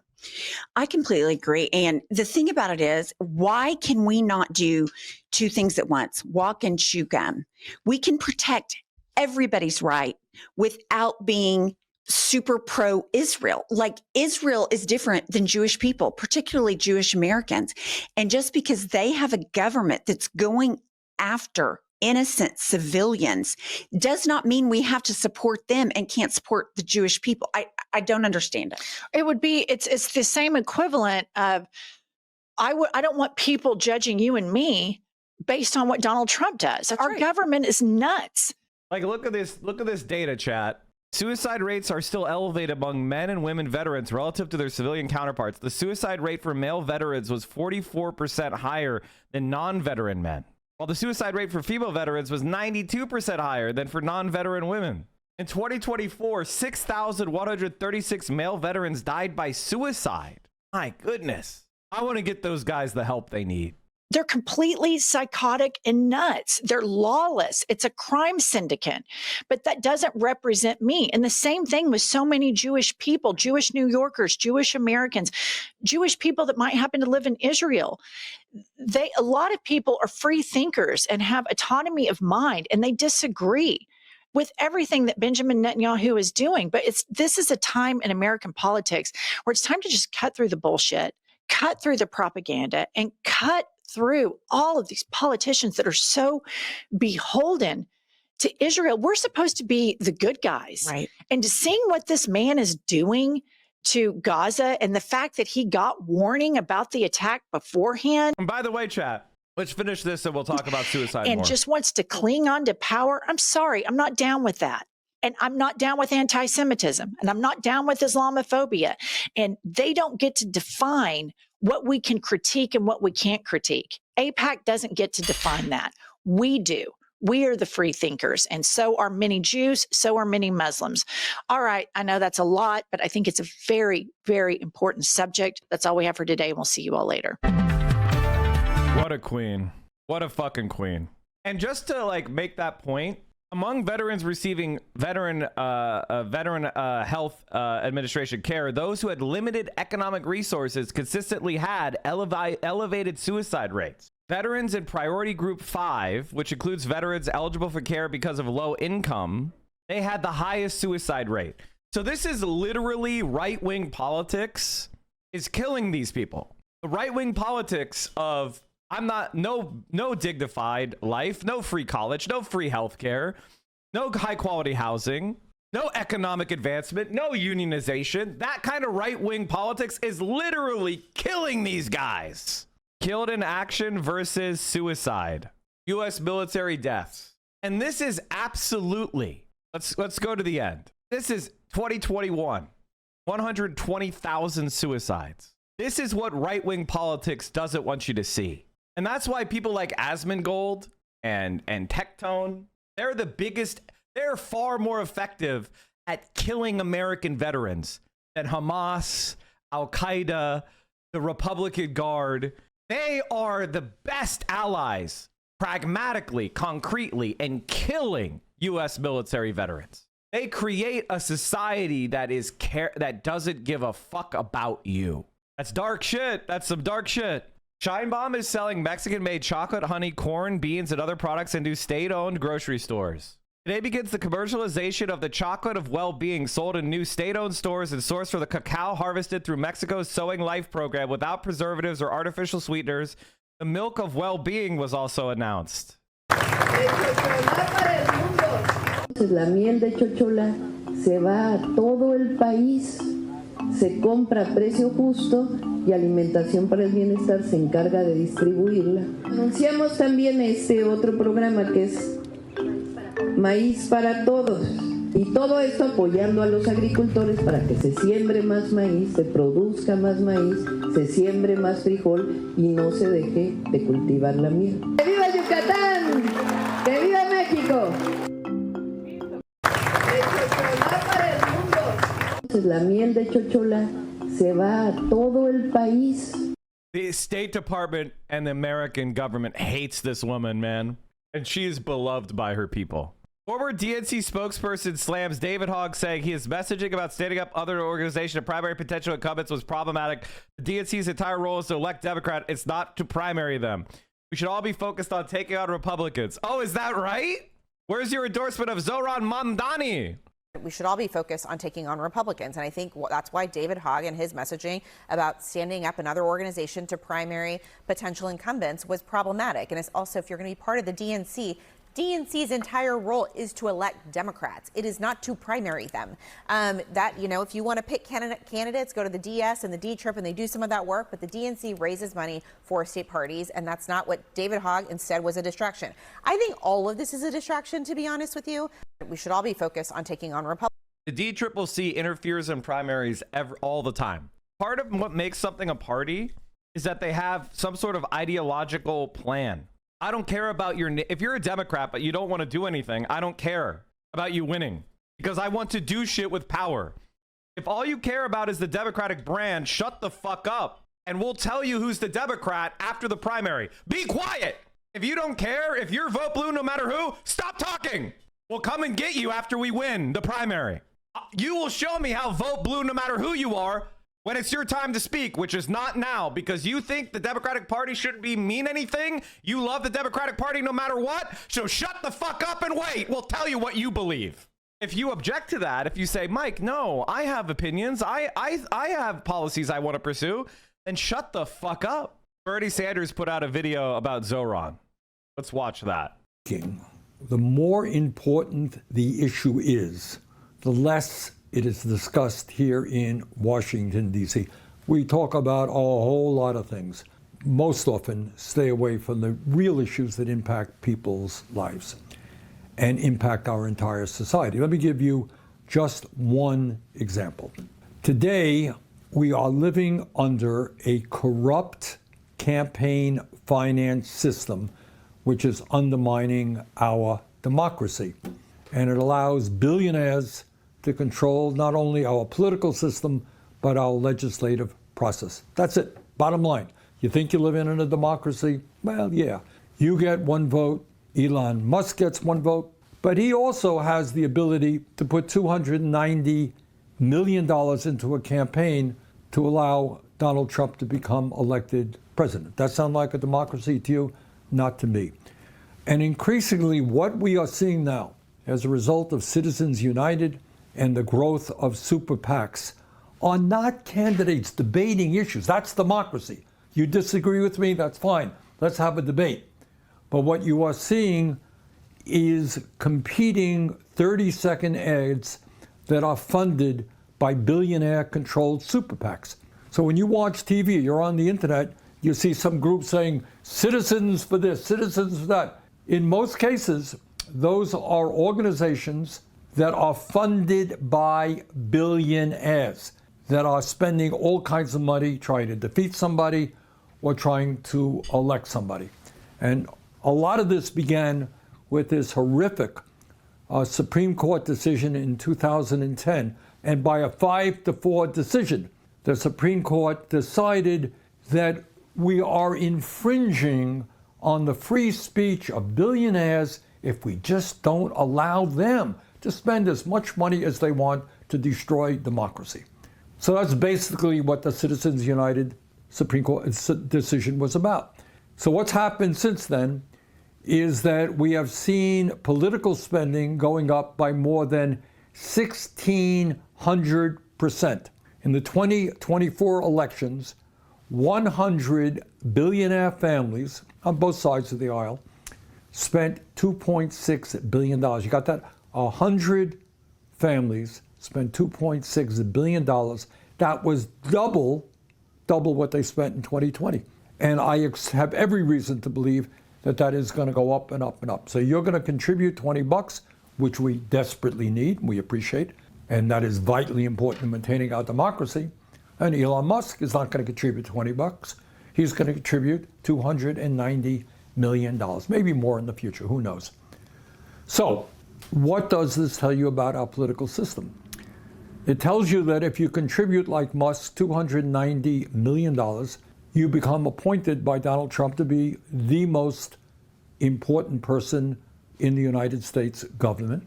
You become head of DOJ, and you now can implement your extreme right-wing ideology, break unions, throw tens of thousands of federal employees out on the street, cut back on Social Security employees at the Veterans Administration, and lay the groundwork, by the way, for the privatization of major government agencies.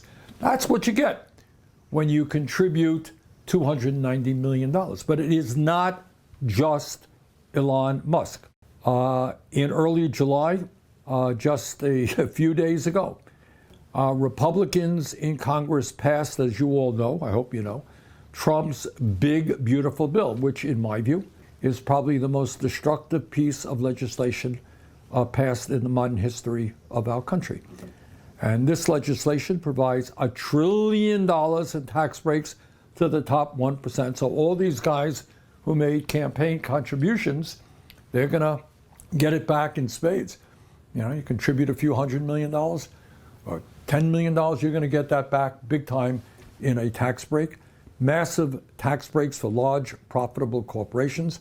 And it's all paid for by cuts to Medicaid, nutrition, and education. Some have suggested that this is the largest transfer of wealth from the working class to the top 1% in the history of our country. Further, as a result of this legislation, over 16 million Americans are going to lose their health insurance. And sadly, just not as many as lost under Biden, but that's a lot. Biden, when he took away health insurance from 25 million people, that was pretty bad. But 16 million is also really bad.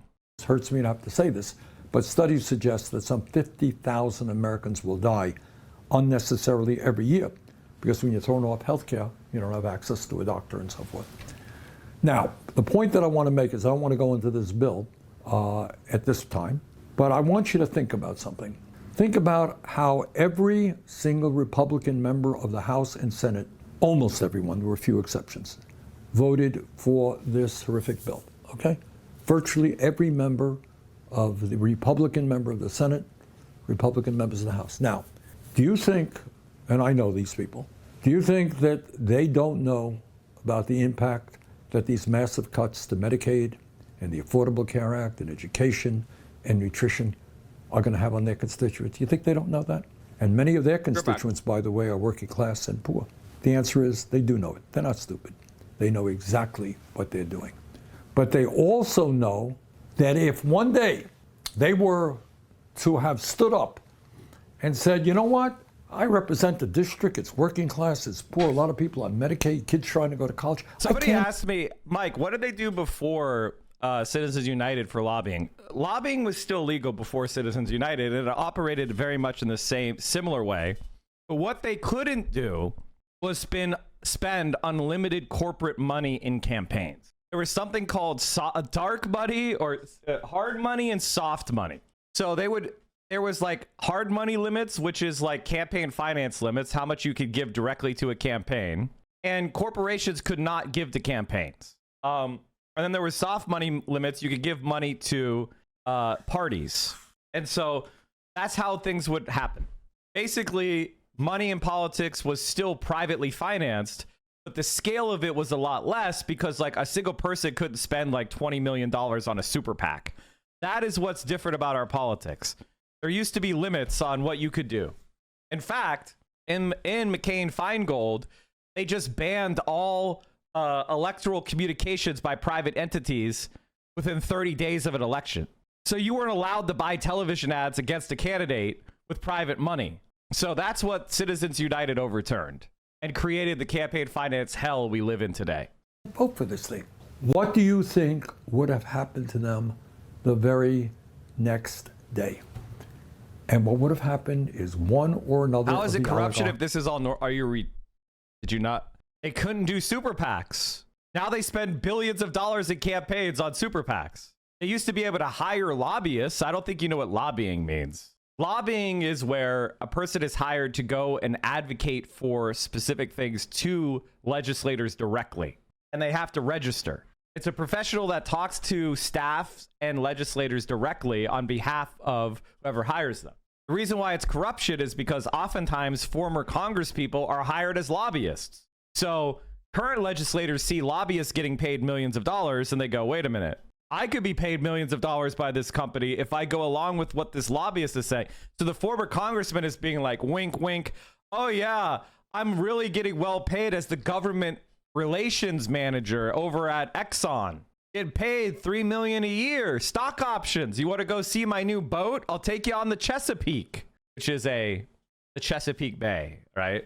That's how the corruption used to be. It used to be a little bit more subtle. Now it's just like, I'm a billionaire and I'm going to spend $100 million making television ads, and I'll hire every member of this guy's family to work on the super PAC. That's what goes on now. In fact, the reason why Clyburn endorsed Biden is because his daughter was working for a super PAC, and so he wanted Joe Biden to tell his billionaires to give money to his daughter's super PAC so she could make money. This might be hard for me to find because Google doesn't work anymore. Daughter worked for super PAC 2020. Let me see if I can get this to work. Not in her Wikipedia. What a surprise. She was nominated as federal co-chair of the Southeast Crescent Regional Commission. Wow. Here we go. Biden campaign indicates Priorities USA is a preferred super PAC. Nod from the presumptive Democratic nominee sends message to top donors on where to focus contributions. Pro-Biden super PAC launches ad featuring Rep. Clyburn. Hold on. Let me see if I can find it. I gotta like find these articles because they're, finding this shit. Fuck, which one of his daughters was it?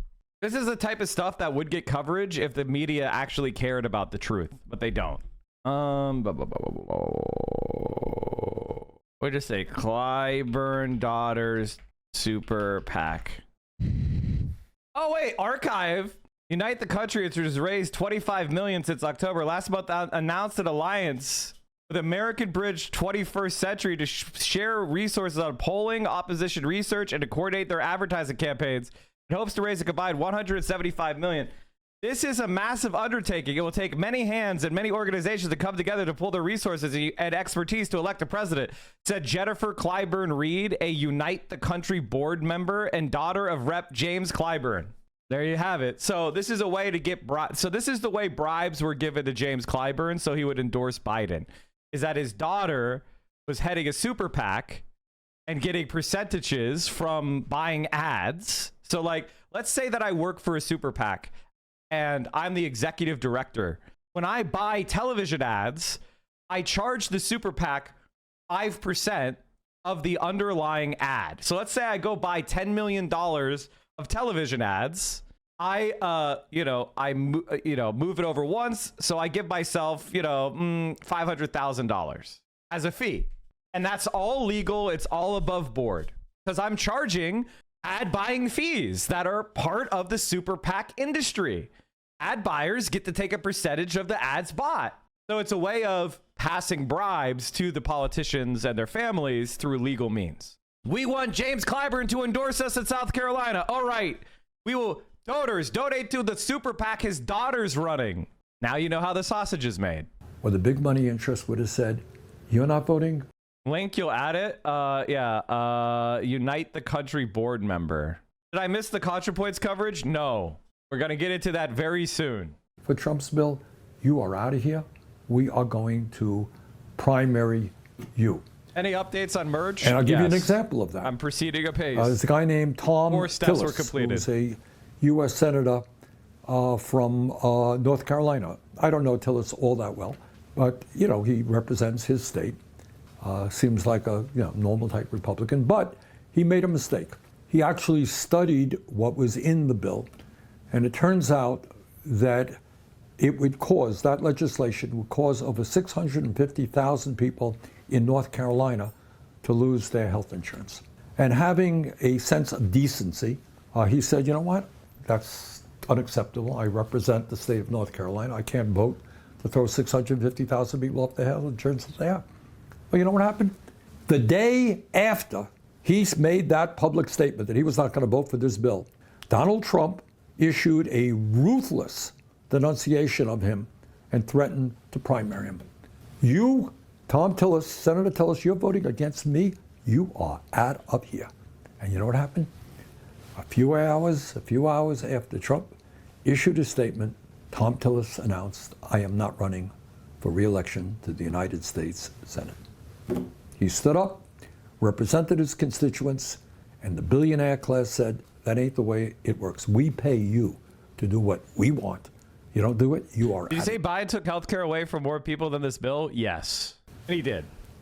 But it was not just the big, beautiful bill, Trump's big, beautiful bill.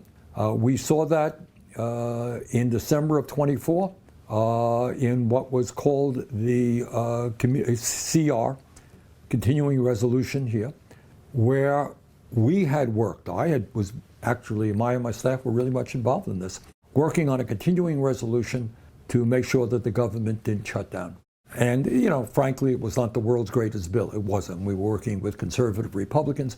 But that bill would have put funding, increased funding, into primary health care, into dental care, to mental health care needs, into nutrition programs for the elderly, and apprenticeship programs for young people. In other words, it was a reasonably good piece of work. It took months of negotiating between Democrats and Republicans. We were involved in that stuff.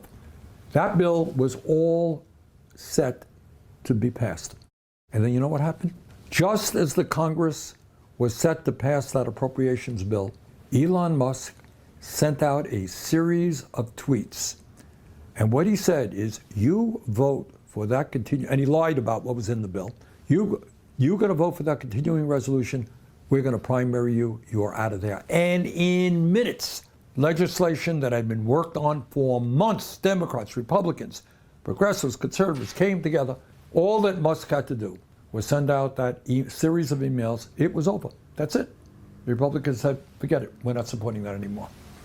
But it is not just Musk, and it is not just Republicans. This system, political system, campaign finance system, is just unbelievably corrupt, and it impacts the Democratic Party as well. And let me give you a few examples of how big money and a corrupt campaign finance system impacts Democrats.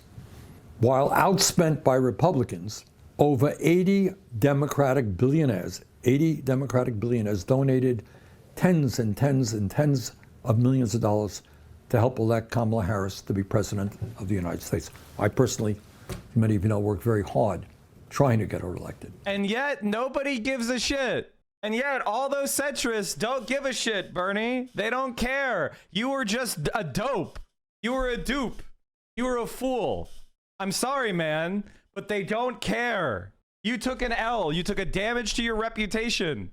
They use you. And now, when somebody who supports the ideas you supports win, they go out of their way to help try to elect a Republican, or at least a sex criminal. But what ended up happening is all of that money from all of these billionaires heavily influenced her campaign.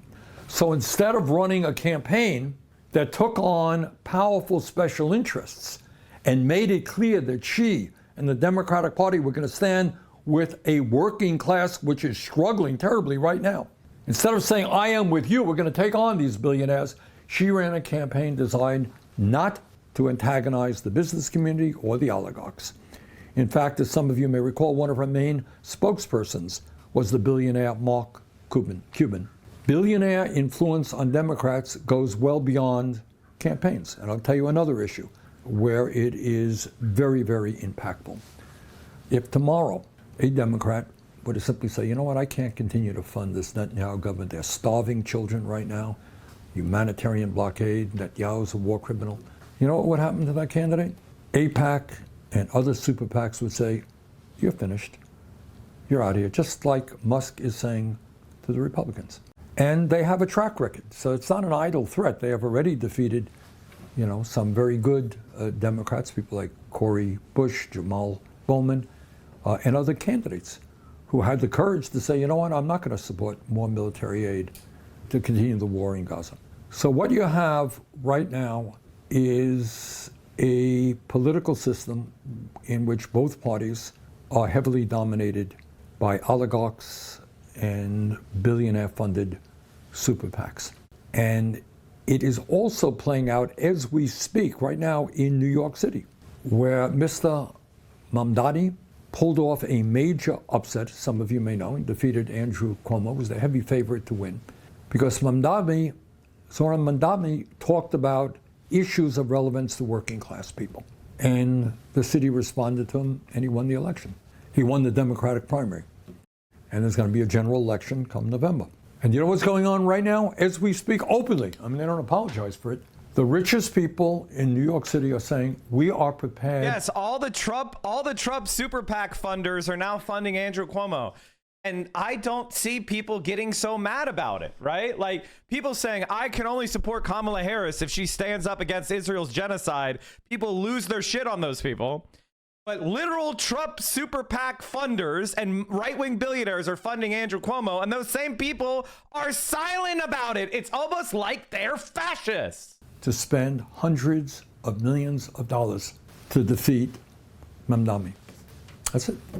That's your democracy. People spoke, Democrats selected a candidate, and the billionaires are unhappy with that direction. In fact, one billionaire just the other day said it publicly, not embarrassed by it. He said, I met with Mr. Cuomo and Mr. Adams, the other two Democrats. Cuomo lost. Adams is running as an independent. And I think Adams is the superior candidate. I'm going to support him. Right out in the open. We, the billionaire class, like this candidate. So that's kind of where we are right now. This is an issue of enormous consequence. It impacts who wins, who loses elections, and it impacts our legislation.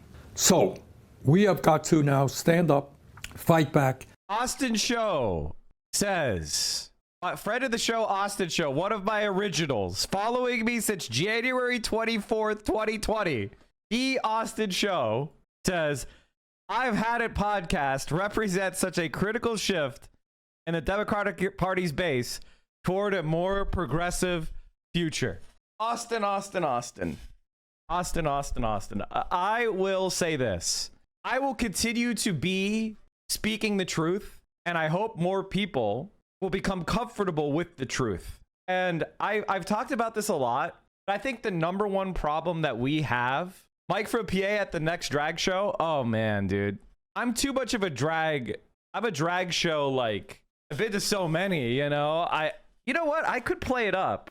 I could just do acting. I could be like, this is my first one, you know?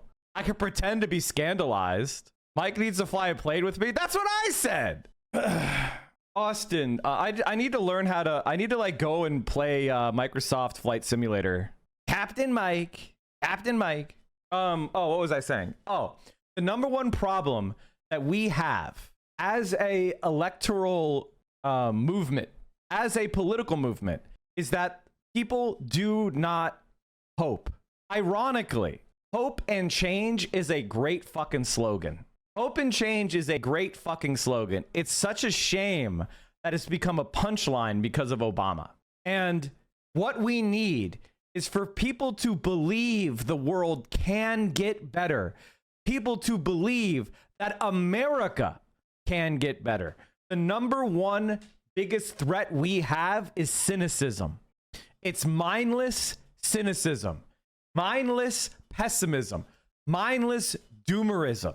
I will never be pessimistic. I will never be a doomer, because to be a leftist, to be a socialist is to be optimistic. It is to believe that we will have a better world. It is to look at all of history, the good and the bad, and see a grand narrative of liberation and progress. And I don't think anybody can look at history and not see that tremendous progress has actually been made. Is it always straight up in a straight line? No. Are there horrible atrocities? Yes. Are there injustices? Yes. Are there many existing inequalities? Yes. But we have to believe in the future. And the moment you don't believe in the future, the moment you look at your fellow man and woman and MB and you think nothing's going to get better, nothing can change, there's no point, why care? You are a conservative. So what we need more in this country is hope and belief. And I think what Zohran is teaching a lot of people is that even in electoral politics in America, you can go out there with a bold, progressive message. You can stand up against the genocide going on in Gaza. You can stand up against Donald Trump and his immigration ICE thugs. And you can win an overwhelming wave of young people. He has gotten more votes than any other candidate for New York City mayor in a primary in American history. And he did so while running as a challenger against an incumbent governor, running as a challenger against a two-term, nationally known Democratic governor who was endorsed by Democratic presidents. I mean, this is unbelievable. The victory he won. I'm like a Tom. Thank you for the 20 gifted subs. And yes, Austin, let's do a thing. In every way that we can. Short term, we got to make sure that Zohran Mamdani becomes the next mayor of New York City. We got to help in every way we can to see that he wins. Medium term, we got to make sure that super PACs are not allowed to play Does anyone have a website that detects if something is written by AI? Does anybody have a website that detects if anything is written by AI that's like pretty good? I'm curious. They don't work. Do those even work? They're not 100%. They're not 100% accurate. AI detectors never work. Richie Torres says he isn't scared of DSA. Okay, hold on. We'll do this next. Hold on. Democratic primaries. And longer term, we've got to overthrow this disastrous Citizens United Supreme Court decision. So that's a lot to do. But if we want to save American democracy, if we want to have a government that in any way, shape, or form represents working people and not just billionaires, those are the things we've got to do. So this is a big issue. Not a whole lot of people are talking about it, but it is the most significant political issue that we face. You can't talk about health care, you can't talk about housing, you can't talk about education without talking about the role that super PACs play in allowing billionaires to dominate our government. So, a lot to be done. Let's go forward together, because at the end of the day, yeah, they got the money, they got a lot of power, but they are just 1%. Last I heard, 99% is a lot bigger number than 1%. So let's not let them divide us up. Let's stand together. Let's take them on. Let's beat them. Let's create a government that works for all, not the few. Let's save American democracy. Thank you.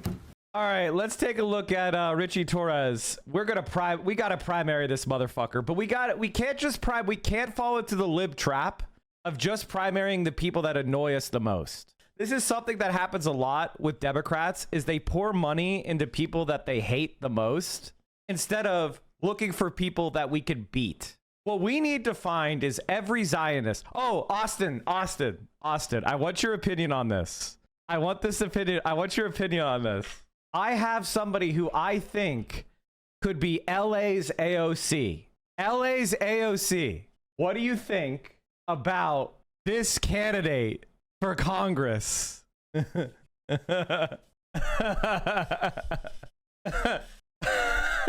Austin Show, endorse my campaign to draft Caroline Klon. I mean, she's got all the intangibles of an incredible politician, and she has a progressive vision. Now you're talking. Now you're talking. Hold on. This is the campaign photo we're going to send out. She won't be able to stream anymore? Why? Keep streaming. Who gives a shit? Who gives a fuck? Keep streaming. So what? It's the future of politics anyway. AMLO did it. Just go up there. Do your shit. The Congress is happening. The Congress is happening. I'm going to do this. I'm going to keep doing this because I unironically think it's a good idea. I actually think it's a good idea. I'm not even kidding. I legitimately think it's a good idea. I think she would win.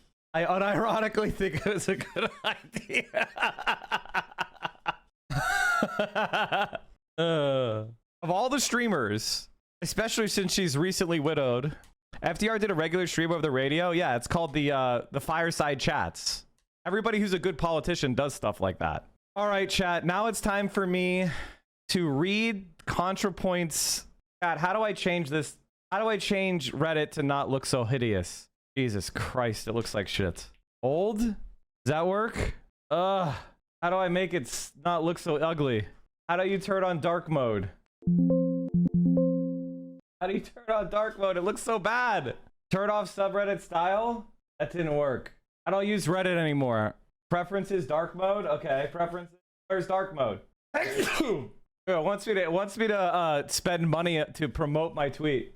Okay, somebody okay, does anyone have a screenshot of it? Does anyone have a screenshot?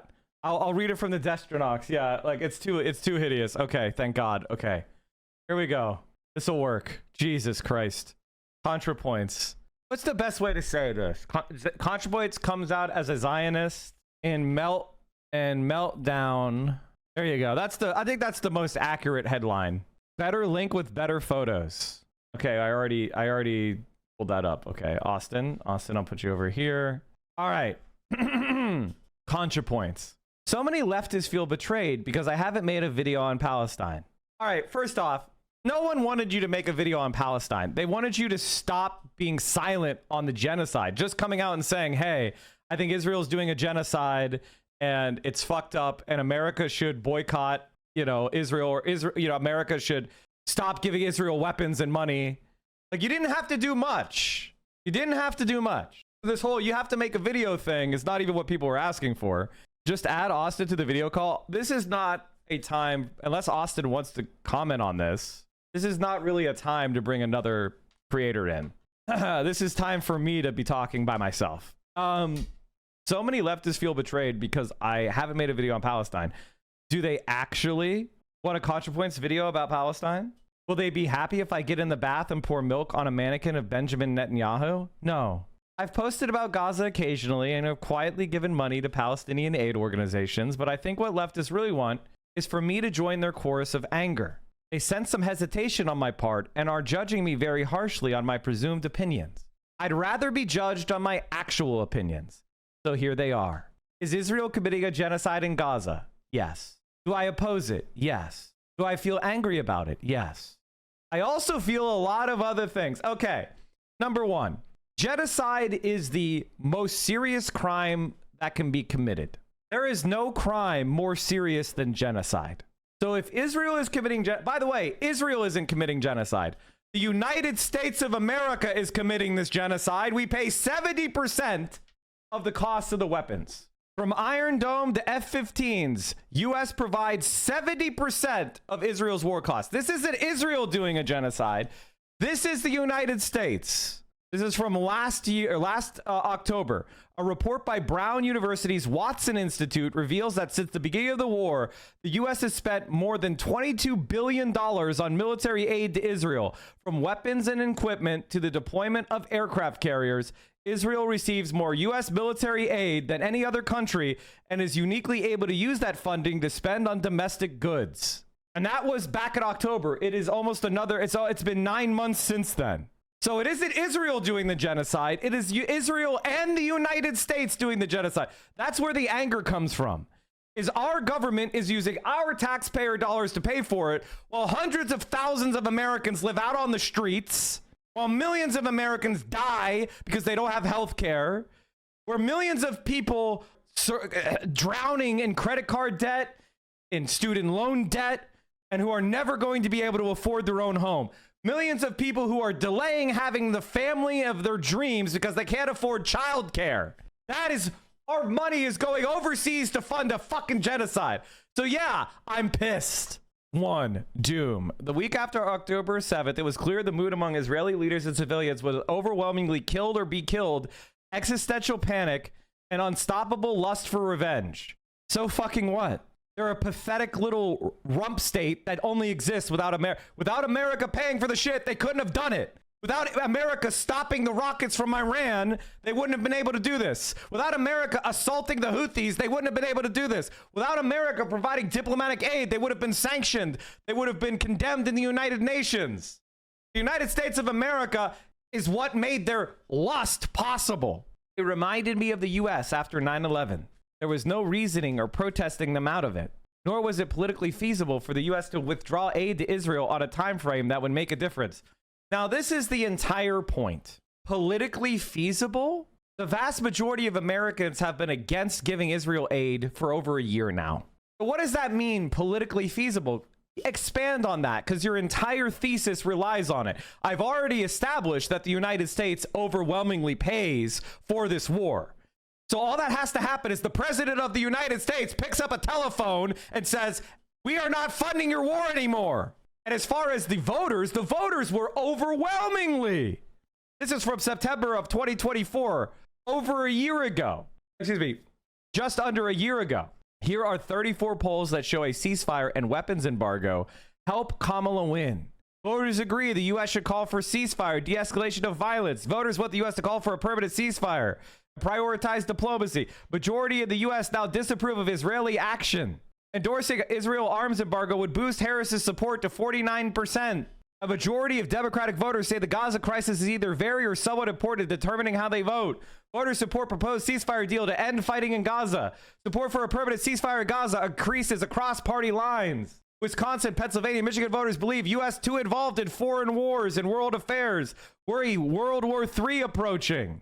New poll suggests Gaza ceasefire and arms embargo would help Dems with swing state voters. YouGov Policy Project poll found over a third of voters in Pennsylvania, Arizona, and Georgia are more likely to vote for a Democratic nominee who pledges to withhold weapons to Israel. It looks like politically it was actually good for you. Again, remember, chat, she is posting this in the context of Zohran Mamdani winning an absolute landslide in a primary as a bold pro-Palestinian anti-Zionist activist. She's posting this where it's completely discredited and has been discredited for over a year now. What the fuck are you talking about? It would have required replacing most of Congress and overturning decades of bipartisan strategy and diplomacy. What the fuck are you talking about? Telling Israel to stop attacking Gaza would not have done anything. They would have just stopped like they've done a million times in the past. You absolute scum fuck liar. I mean, there's protests in Israel calling for a ceasefire because they want the hostages back. You liar. You Zionist. Even in the best case scenario, it would have taken years. No, there wasn't. We pay 70% of the costs. They can't fight this war without us. In fact, Biden officials never pressured Israel to reach a ceasefire, ever. Ryan Grimm, new revelations from Israel's Channel 13 investigation based on interview with 9 senior Biden officials. Let's watch this. A truly incredible and utterly damning quote is out in an Israeli investigation. This is Israel's Channel 13. Interviewed Michael Herzog, former Israeli ambassador, and he says here, God did the state of Israel a favor that Biden was the president during this period. We fought for over a year and the administration never came to us and said, ceasefire now. It never did. That's not to be taken for granted. That is just one piece of this Channel 13 investigation.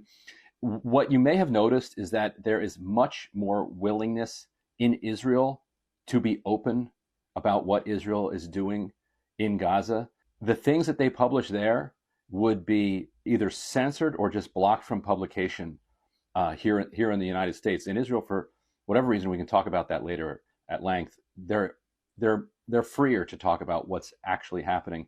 Now, Dan Coe, who's a former Biden administration official, also interviewed John Feiner, who's a top State Department official, and posted that video today. He said a similar thing. He said that it was a reasonable argument to say that the U.S. did not do enough to pressure Israel to let in humanitarian aid and to reduce civilian casualties. That, of course, is putting it quite gently. Feiner also made the point, and I think it's worth underscoring, that that's no longer even the debate that we're having with the Trump administration. Now the question is, why are they putting zero pressure on Netanyahu? And now we have the ugly answer to what happens if there is zero pressure put on Israel to get humanitarian aid in or to reduce civilian casualties. You have civilian casualties explode in a way we haven't seen in many months, and you have food aid completely blocked since March 2nd. Let me underline that. Since March 2nd, not a single truck with food or medicine has been allowed to Gaza. And this, ladies and gentlemen, this is exactly what I'm talking about. So what Natalie is saying, just factually incorrect bullshit. You are a Zionist liar, period. The leftist pro-Palestine movement quickly decided that their primary goal was not merely opposition to the genocide, but opposition to Zionism in general. That is, opposition to the existence of Israel as a Jewish state. And they decided to draw the line separating decent people from genocidal fascists, which had the following consequences. It shrunk the coalition. Zionist is a very broad category. Most Jews are Zionists. Anyone who supports a two-state solution is a Zionist. That's not the case. Zionism means that there is a ethno-state with Jewish supremacy. You cannot be a liberal and support an ethno-state with Jewish supremacy and apartheid. The two-state solution is a platitude. It's a lie. Everybody knows it's not real. Benjamin Netanyahu himself, the prime minister of Israel, says, I'm never going to allow a Palestinian state. So if you pretend to be in favor of a two-state solution, you are knowingly lying. It's not because I don't want Palestinians to have a state. I'm sure Palestinian Poles would say, we'll be happy with a two-state, because at this point, they're facing genocide. So the idea of governing their own country as an independent country, I'm sure they would take that over being genocided. But the just position of a moral person is, this is, again, America's top recipient of foreign aid. Like, what the fuck are you talking about? And yes, if you support apartheid, you are not a decent person. And just so you know, chat, this was a story we covered this week. Contrapoints, you should really watch my stream and stop watching Destiny's stream, you fucking Zionist. Maybe you'll learn something for a change, you pathetic fucking loser, genocide supporter, disgusting rat. This is another point that we've talked about. Harry Enton just covered this, like, I think it was last week.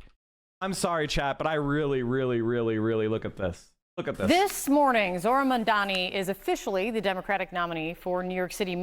Attack Mamdani as being insufficiently pro-Israel. I'm not quite sure the former governor understood how much the politics have changed around this issue among Democrats. What are we talking about here? All right, who Democrats sympathize more with, Israelis or Palestinians? In 2017, the Democratic Party was a pro-Israeli party. Look at this. They sympathized with the Israelis by 13 points, more with the Israelis than the Palestinians. But look at this sea change. Now Democrats sympathize more with the Palestinians by 43 points. Oh, my God. So we're talking about that is a 56-point swing.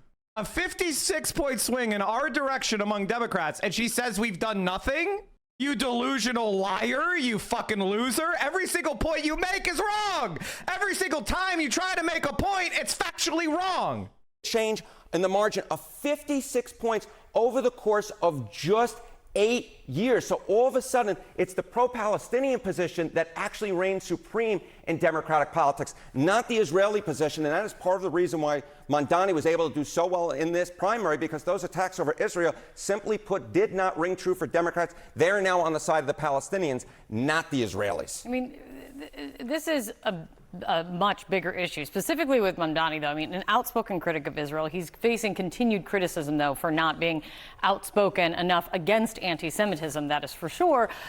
But on this, what is it? Talk about Democrats and how broadly how this really is shifting. Yeah, so you see this among Democrats overall, right? But we know that Mamdani's base was younger voters within the Democratic Party, and so I want to break the idea that because the left properly evaluates what's going on in Israel as apartheid and says we oppose apartheid, she says, well, you have a maximalist position. Do you think that the pro-Palestine movement would not accept ending the genocide and a Palestinian state? Do you think we wouldn't be like in favor of that happening immediately to alleviate the crisis? Of course we would. Well, then we would also say it's not okay to have a fucking ethno state.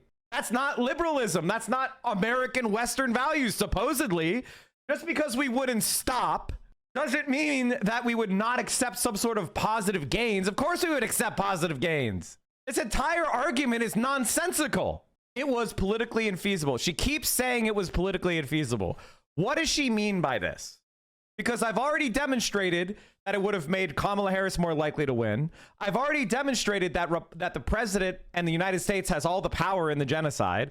I've already established that it would have actually been positive and popular to do it. So what does she mean by politically infeasible? What do you actually mean? Make a point instead of stating a conclusion. Back your point up, Contra Points, you fucking scum. By the way, editor who edits this, we gotta post this on YouTube immediately. We gotta post this on YouTube. Feel free to bleep my curse words and when I call her a fucking Zionist, because I think the algorithm in YouTube doesn't like when you say stuff like that. All right, so you go ahead and it's probably a good idea to bleep that or edit it out when you can. Just for the editor after this, because this is disgusting. What is the pathway that takes us from the present situation to the dissolution of Israel as a Jewish state? You know, we have a really great example of how we could do this. It's called South Africa. This country, they used to have apartheid. Guys, remember this? And then it ended. We ended the apartheid. Remember those? They even had a different flag back then. It used to look like this. But see, they got rid of the apartheid South Africa and they started a new country called South Africa. So like we got rid of, did they go and exterminate every white person in South Africa? No, they ended the apartheid. In fact, many people argue they didn't do enough to alleviate inequality and the profits of the exploitative system that the white South Africans enjoyed under apartheid. That's the model, you dumb fuck. And guess what? White people are a minority in South Africa. And they didn't get genocided. Surprise, surprise. I don't see how this could happen without either a total internal collapse of Israeli society or else, nuclear war. What are you talking about? South Africa used to have nuclear weapons. They gave it up. Every single point you're making, they had it. They had 6 nuclear weapons and they dismantled them. Like, what are you talking about? Collaboration with Israel, by the way. The Israel-South Africa agreement. South African projects to develop nuclear weapons during the 70s and 80s were undertaken with long-term cooperation. Hey, it's your favorite country again, Contrapoints, Israel. So every single point you make is so pathetically stupid and unresearched. You must be a Destiny fan. You must be a Destiny fan. Every single time you try to approach a point, it's so easy to debunk. Even a modicum of knowledge throws it in the trash. How is this fucking real? This is the written thing you decided to publish? Did anybody read it? As usual, leftists have championed a doomed cause. This is one of the most pathetic things I've ever seen in my life. Palestinians are not doomed, you fucking scumbag, genocide supporter. Even if they complete their ethnic cleansing of Gaza, the Palestinian nation will live on and eventually be redeemed and victorious because you will not destroy Palestine, you scum. How dare you, you pathetic worm. It introduced dangerous ambiguities, the vagueness of Zionism as a political statement. There was nothing vague about it. I defined it earlier. The belief that a state in the Levant should be Jewish supremacist and for the Jewish people over other extant political groups, which is apartheid, which is supremacy. You could end that by having, as Zohran Mamdani puts it so eloquently, a state with equal rights for all. You pathetic worm. On the one hand, right-wing Israelis hold up anti-Zionist protests as existentially threatening and inherently anti-Semitic. Yes, they're lying Nazis. Right-wing anti-Israelis. You mean Jewish Power Party? You mean the Jewish Power Party that advocates for killing every Arab and burning their villages and does pro-rape riots? Is that how you blithely call right-wing? You scum. I mean, chat, everybody join with me today. Oh my fucking God. If you do not unsubscribe right fucking now, unsubscribe right now. Everybody unsubscribe right fucking now. Unsubscribe right now. Jesus fucking Christ. On the other hand, there is a long history of anti-Semites using the term Zionist in a deliberately equivocal way, Zog, etc.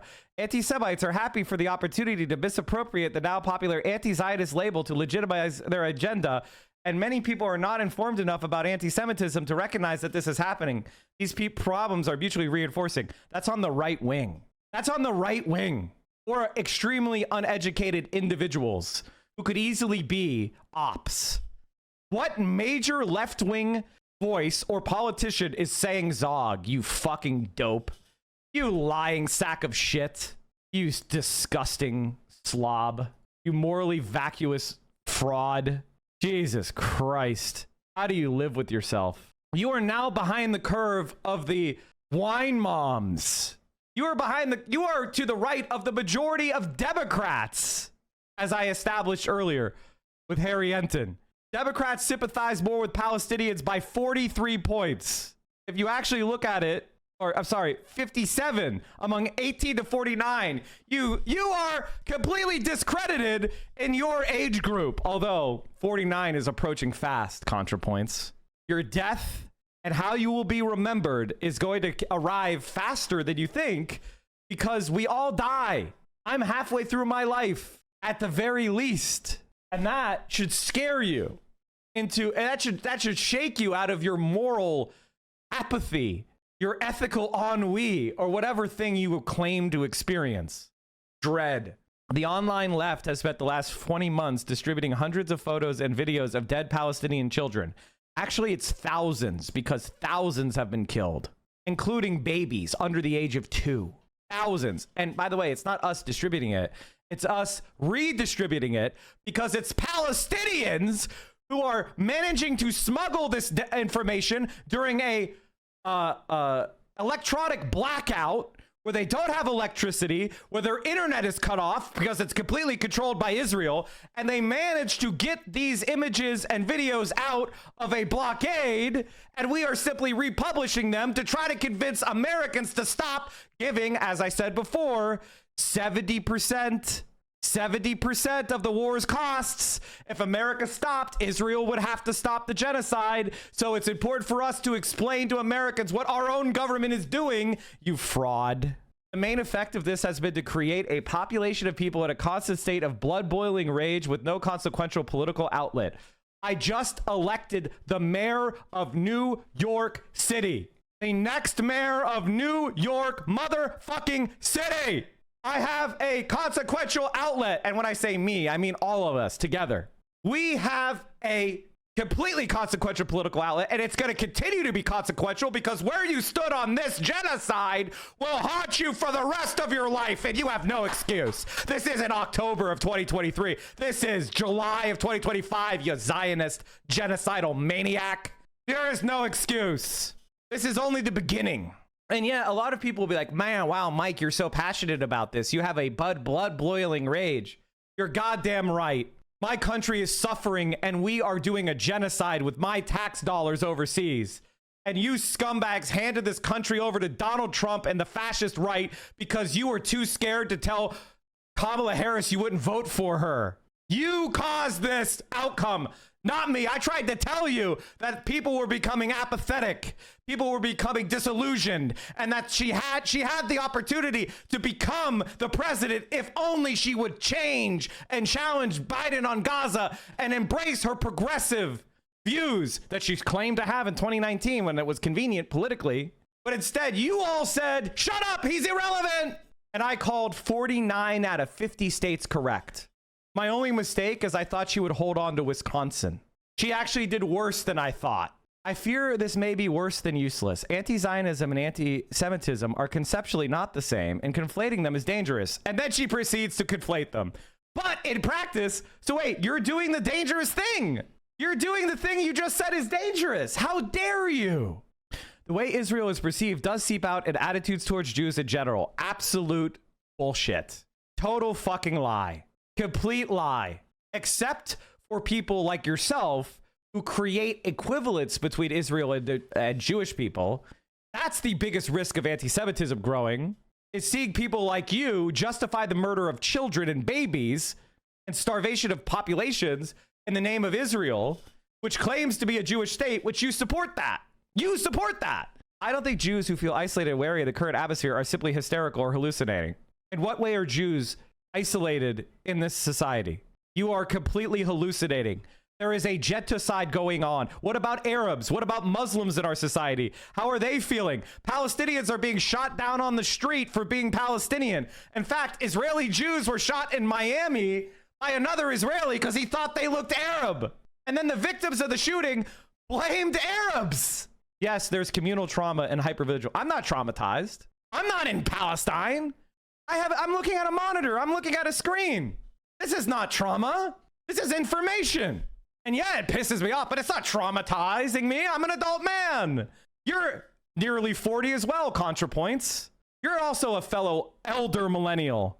Extra emphasis on the elder. We grew up with 4chan and Rotten.com and all sorts of violent videos and stuff on our screens. It didn't traumatize us. We're not traumatized. The people who are going through it are traumatized. How dare you clutch pearls? You used to be an Islamophobic racist yourself, didn't you? Isn't that in your past? Didn't you start posting about how Islam is not compatible with the West? Was that one of your old content, the beginning of your content? That's what you got started on YouTube with, right? Does anybody have that link? Does anyone have a link to the Contrapoints Islamophobic videos? Well, we'll pull it up as the sleuths look for it. There is a valid fear of historical anti-Semitic patterns reoccurring. So in other words, they don't actually exist.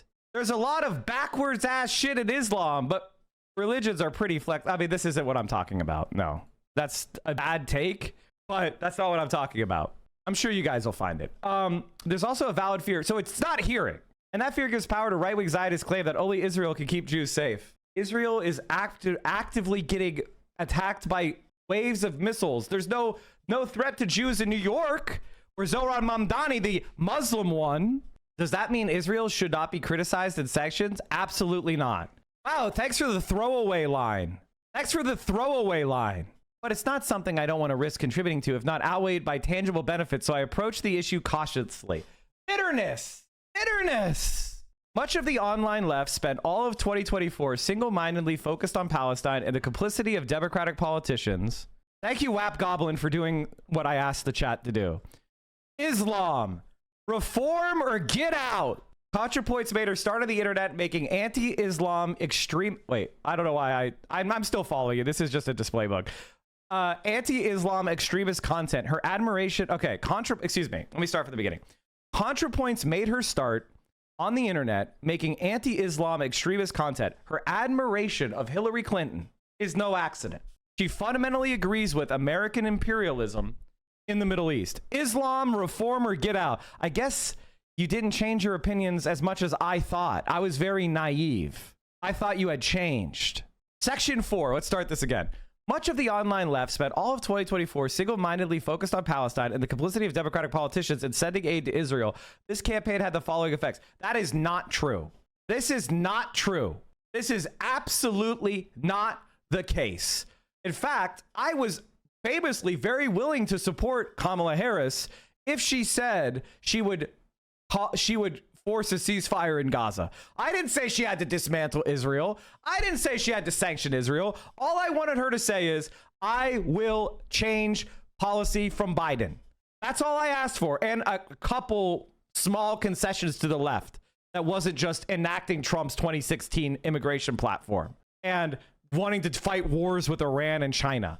That's all I wanted. A peaceful foreign policy and a couple throwaway progressive domestic policies. and she offered none of it. In fact, she spat in our faces by refusing to even allow a Palestinian who endorsed her to speak at the convention. They spat in our face, and then they threw Hassan out of the DNC on the last day because they were refusing to make even a modicum of effort to outreach to the progressive left. So, but many progressives like Hassan, like Sam Cedar, still told people to try to support Kamala Harris. I did not, and I'm happy about it. Because Zohran Mamdani would not have won the New York City primary if Kamala Harris was president, because she would have come into New York and she would have campaigned for Cuomo. That's the reality. Did I say Mamdani? Mamdani. Get it right. It's important. It may have slightly contributed to the reelection of Trump, guarantee that the U.S. will put no diplomatic pressure on Netanyahu for at least 4 years and make a protest against Israel both riskier and less effective. Hey, dumbass. They put no diplomatic pressure on Netanyahu. We just covered that earlier. Go back to that section of the stream if you want to see Israel officials saying Biden put no pressure on us at all. Trump is also, incidentally, a menace to me and basically everyone I care about. A perfectly enlightened being would feel no bitterness about this, but I do. So in other words, you don't care about Palestinian children being murdered, but I'm supposed to care about you? I'm supposed to care about you? You don't care about this? From UNICEF? United Nations? More than 50,000 children reportedly killed or injured in the Gaza Strip. This is from a month and a half ago. On Friday, we saw videos of the bodies of burnt, dismembered children from Al-Najir family being pulled from the rubble of their home in Khan Yunis. Of 10 siblings under 12, only one survived with critical injuries. Early Monday, we saw images of a small child trapped at a burning school in Gaza City. That attack in the early hours of the morning reportedly killed 31 people, including 18 children. These children, lives that should never be reduced to numbers, are now part of a long, harrowing list of unimaginable horrors. The grave violations against children, the blockade of aid, the starvation, the constant forced displacement, and the destruction of hospitals, water systems, schools, and home. In essence, the destruction of life itself in the Gaza Strip.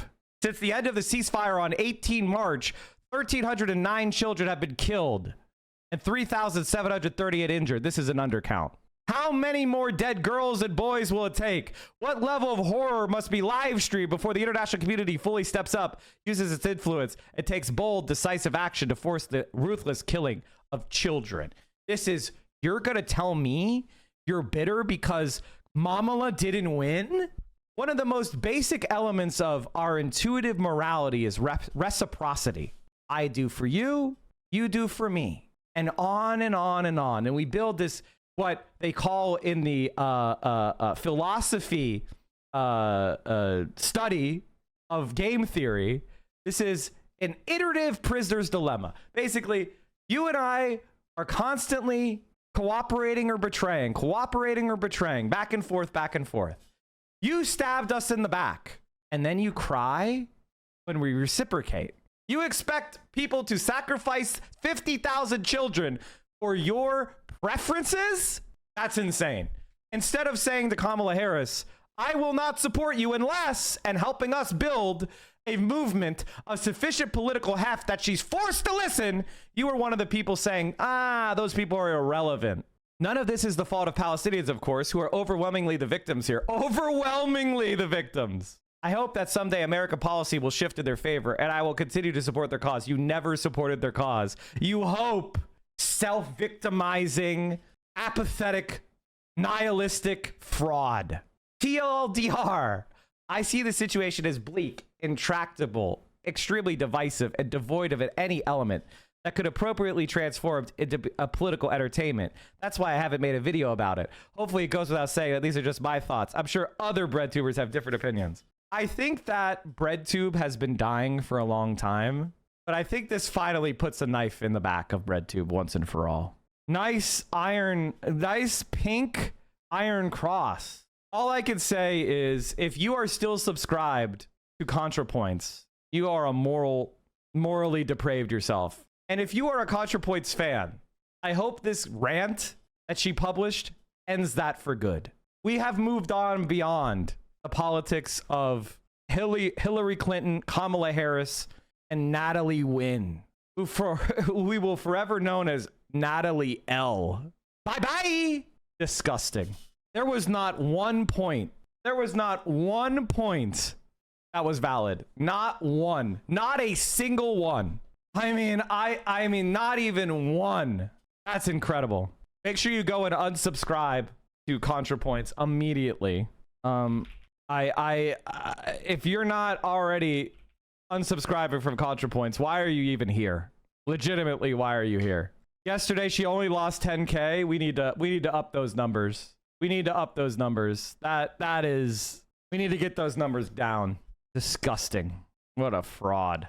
Like, I am actually, her subreddit is DGG coded. Something that I like to add is that personally, I find the focus on labeling it a genocide makes it harder to build stronger coalitions. I don't need somebody to consider it a genocide specifically to work together to stop it. I need them to consider it wrong, unjust, horrifying, and worth fighting against. While I might not be happy if we disagree beyond that, I can live with it if we make meaningful change. I did make meaningful change. I elected Zohran Mamdani, and he says it's a genocide. So I'm pretty good. I'm happy with the change. Is if somebody doesn't call it a genocide, then they shouldn't be trusted with your vote or support. The label flattens discourse. Is it true? If it's true, why are you hiding it? Can you imagine somebody saying that about the Holocaust? We could have so many liberal Germans on our side if we just stopped saying Germany did a Holocaust. Disgusting, pathetic, fraudulent. We could get so many liberal Turks on our side if we just stopped saying Turkey did a Holocaust against the Armenians. We could get so many Serbians on our side. Like, what are you talking about? Here is Sam Cedar, a Jewish New Yorker, and his take As you guys on what's probably going on in heard, Israel. Zohran Mamdani won the Democratic nomination for mayor last week. I'm not sure. Wow. News you guys were up on that. Add a Panada video, we could watch that Isn't first. it interesting how so many people who clearly are not actually remotely on the left and are in fact just centrist liberals, nonetheless really want to appropriate that label for themselves and anyone who is actually on the left as basically some sort of crazy idiot? Let's talk about that.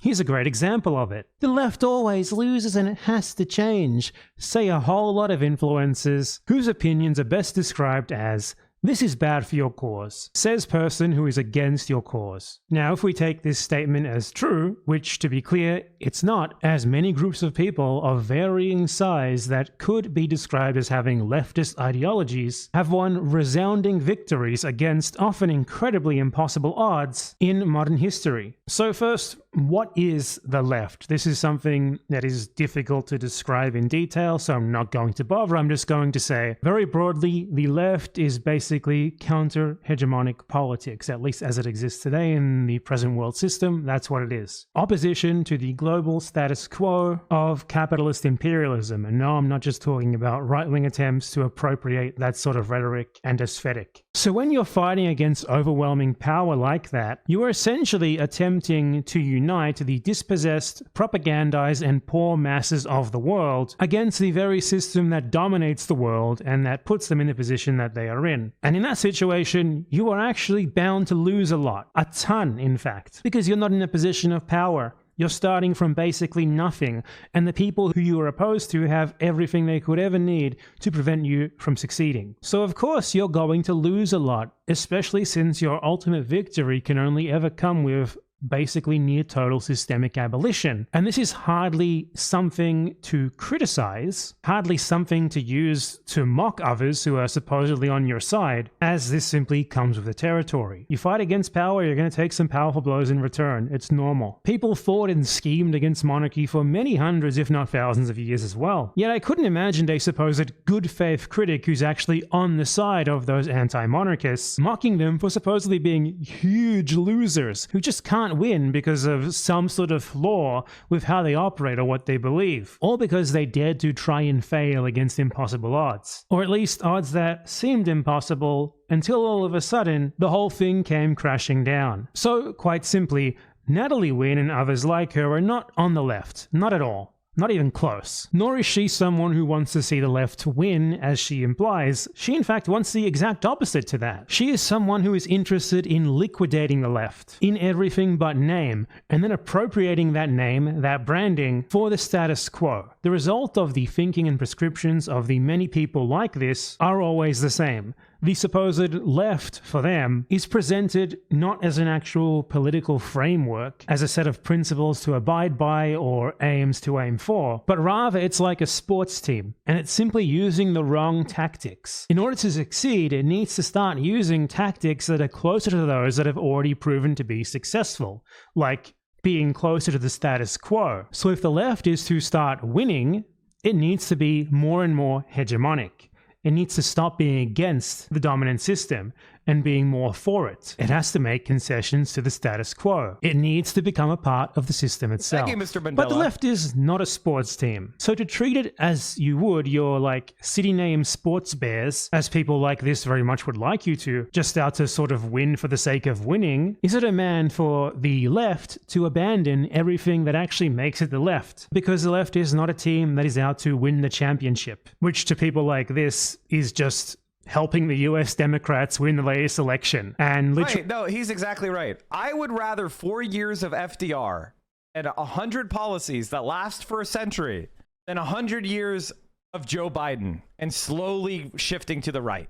But it just so happens that when you do FDR, you actually get 20 straight years of Democratic wins. You get the Democrats in control of the House from 1930 till 1994. If you actually do shit people like, you get 60 years of power. That's what's so galling about these people, is not only do they want us to be worse off, they actually make us weaker and more likely to lose. Really nothing else in the world exists, not another country, not another political race, nothing. So if what you value is just being on the winning side, rather than actually fighting a world genociding system and its beneficiaries and advocates and representatives who will defend it to the death, then you should just join the side of the American empire, rather than pretending to be against it but just being pragmatic in your means and ending up being a part of it, as people like this do. And Natalie Wynn provides us with an excellent example of how to do that, as she factually does exactly that. She's a good pal of arch-imperialist, genocidal war criminal Hillary Clinton, showing quite clearly where her political prescriptions actually lead, right into one side of the American empire's two-party system. Wow, great leftism. So her goal is not to help the left win or whatever. Her goal is to move you from the left to the center, to get you operating within the confines of the status quo, to make you no longer a threat to the system, and to assure you that you and her in this position will be those who are actually somehow challenging the system and all of its innate injustices, unlike those stupid loser leftists who lose by getting genocided by her friend Hillary Clinton and others like her.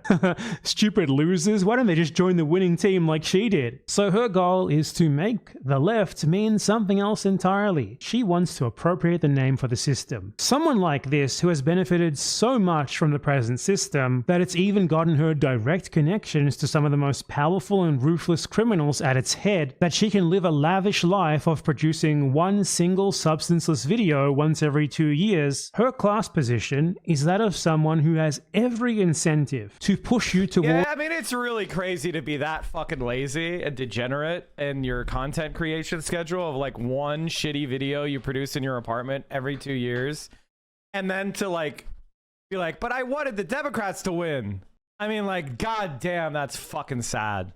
Towards maintaining the system that so benefits her, and that is precisely what she does. It's what's expected of her. She's no one special here. A drop in the bucket. There are countless millions upon millions of others whose job it is to do the exact same thing, and it's on you to prevent them from misleading you. Because if you're already here, then it's going to be because you either believe yourself to be in a position in which the current system doesn't work for you, or, unlike Natalie Wynn, you care enough about other people to look beyond your own interests and try to help prevent the system from hurting others anymore. That makes you ripe for recruitment to this so-called left, and that makes you a danger to people like her and their class position. So her role is to take advantage of that, to reach out to people like you and convince you that you can somehow fight this system by becoming a part of it, by, joining the Democratic Party or whatever, by aligning yourself with the very butchers whose primary concern is and always will be maintaining it. But you obviously can't fight the system in that way. The way that you fight it is a whole lot more difficult than that, a whole lot less comfortable to think about than that, something that takes a whole lot more work than just doing that does. It's building something yourself, with others like you, rather than just being subsumed into the status quo, and changing absolutely everything about your actual beliefs and aims to the point that they are unrecognizable in the name of simply winning. Don't let them lie to you. I don't like to cater to the extreme focus on Americans and the USA in these sorts of discussions, though it's kind of inevitable. So look, the entire reason that you guys are in the mess that you're in now, which for the rest of us isn't really much of a mess at all, it's because you have followed these sorts of prescriptions from people like this for many decades. When you could have been building up alternatives, you were instead working within the Democratic Party at the behest of supposedly real left influencers who are way better than those crazy far lefties, just like Natalie Wynn. It's all because instead of taking the time to build these alternatives, you just get swindled by these propagandists who convince you that the easy way out is actually the true way out. And then, shock, horror, the easy way out just subsumed you into the system, just made you another part of it, yet again. Wow. So if you really want to stop losing, if you really want to stop allowing these people to turn you into another cog in the wheel of the status quo, stop doing that. Because even if you did follow the prescriptions of someone like Natalie Wynn, and you join the Democratic Party and, I don't know, maybe you canvass and you help them win a presidential election, that wouldn't be a win for the left at all. It would be a win, in fact, for the exact opposite of what you originally stood for. That can, really says a lot that until recently, if you mention BE, you better call them unhinged or something to be accepted. It could just say you like Contrapoints of the wider online left. I never said that BE was unhinged. I never said I was always a bad empanada defender. Everyone knows I'm a real one. I always defended bad empanada. I always supported bad empanada. I thought his takes were good. I have some disagreements with him about what the left should do in America. But as far as his analysis of like these liberals, he's been dead balls on accurate. If there's any online content creator that I think I align with the most politically, it's probably Bad Empanada. I'm like between Hassan and Bad Empanada. That's literally what I would say. in fact, only ever be a loss for the left. Remember that. What a king. What a fucking king. No, pre-election. No, that's too radical a message to win. We did not win because our message was too radical. Yeah, that's exactly right. The Democrats like to do this thing where they run to the right, and then after that fails completely, they go, people were out there saying left-wing things. The way we win is if everybody who says left-wing things is silenced. It's like if you cannot get people to see what you're saying is different than randos online, that's your fucking problem. All right, what else did I want to talk about today? Trump announces 50% tariff on Brazil, citing Bolsonaro trial. Bolsonaro tried to commit a coup. He's a criminal. He should go to prison. While he's a bit unhinged, in what way is he unhinged? In what way is he unhinged? I've actually never seen him be unhinged. Teach J, thank you for the tier 1. Brazilian economy, whose second largest trading partner is the United States behind China. Brazil sold $40 billion worth of goods, primarily oil, coffee, and steel, to the United States. Yeah, I guess we'll just get our coffee from somewhere else. He sure Fed post. He's from Argentina. If you're Fed posting from overseas, I mean, that's not the same thing. Like, what the fuck are you talking about? The way Brazil has treated former President Bolsonaro, a highly respected leader throughout the world during his term, including by the United States, is an international disgrace. This trial should not be taking place. It is a witch hunt that should end immediately. The Brazilian president rebutted all of Trump's claims on Wednesday, a threat to retaliate against any new tariffs. Any measure that unilaterally elevates tariffs will be responded to by the Brazilian law of economic reciprocity. They'll just sell to China. Just sell to China. Sell oil to China, sell steel. Well, you're not going to sell steel to China because they make all the steel. But sell coffee to China, sell oil to, like, what do you mean? Who gives a shit? The only issue with B is that he looks and talks like a Bond villain. Looks like a Bond villain? W Tectone, W Aspen Gold, W Ethan Klein.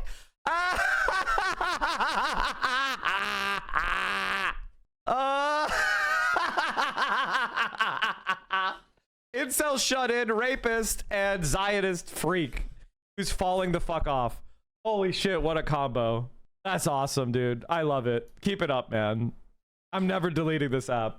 Tectone, Asmongold, and Ethan Klein, and Destiny and Dan Saltzman tried to get me banned, and I didn't even get a warning. I tried to get... I actually posted saying, should he be banned about Asmongold? He got banned for 2 weeks, and he had to do a groveling apology. What do you think about the groveling apology? Was that a W? Hidden Potato TV? Hidden Potato TV? That implies that you have your own stream. Ooh. No streams? No highlights? Nothing? I guess you were going to start a stream. You just never got around to it. You just didn't get around to it, huh? Damn.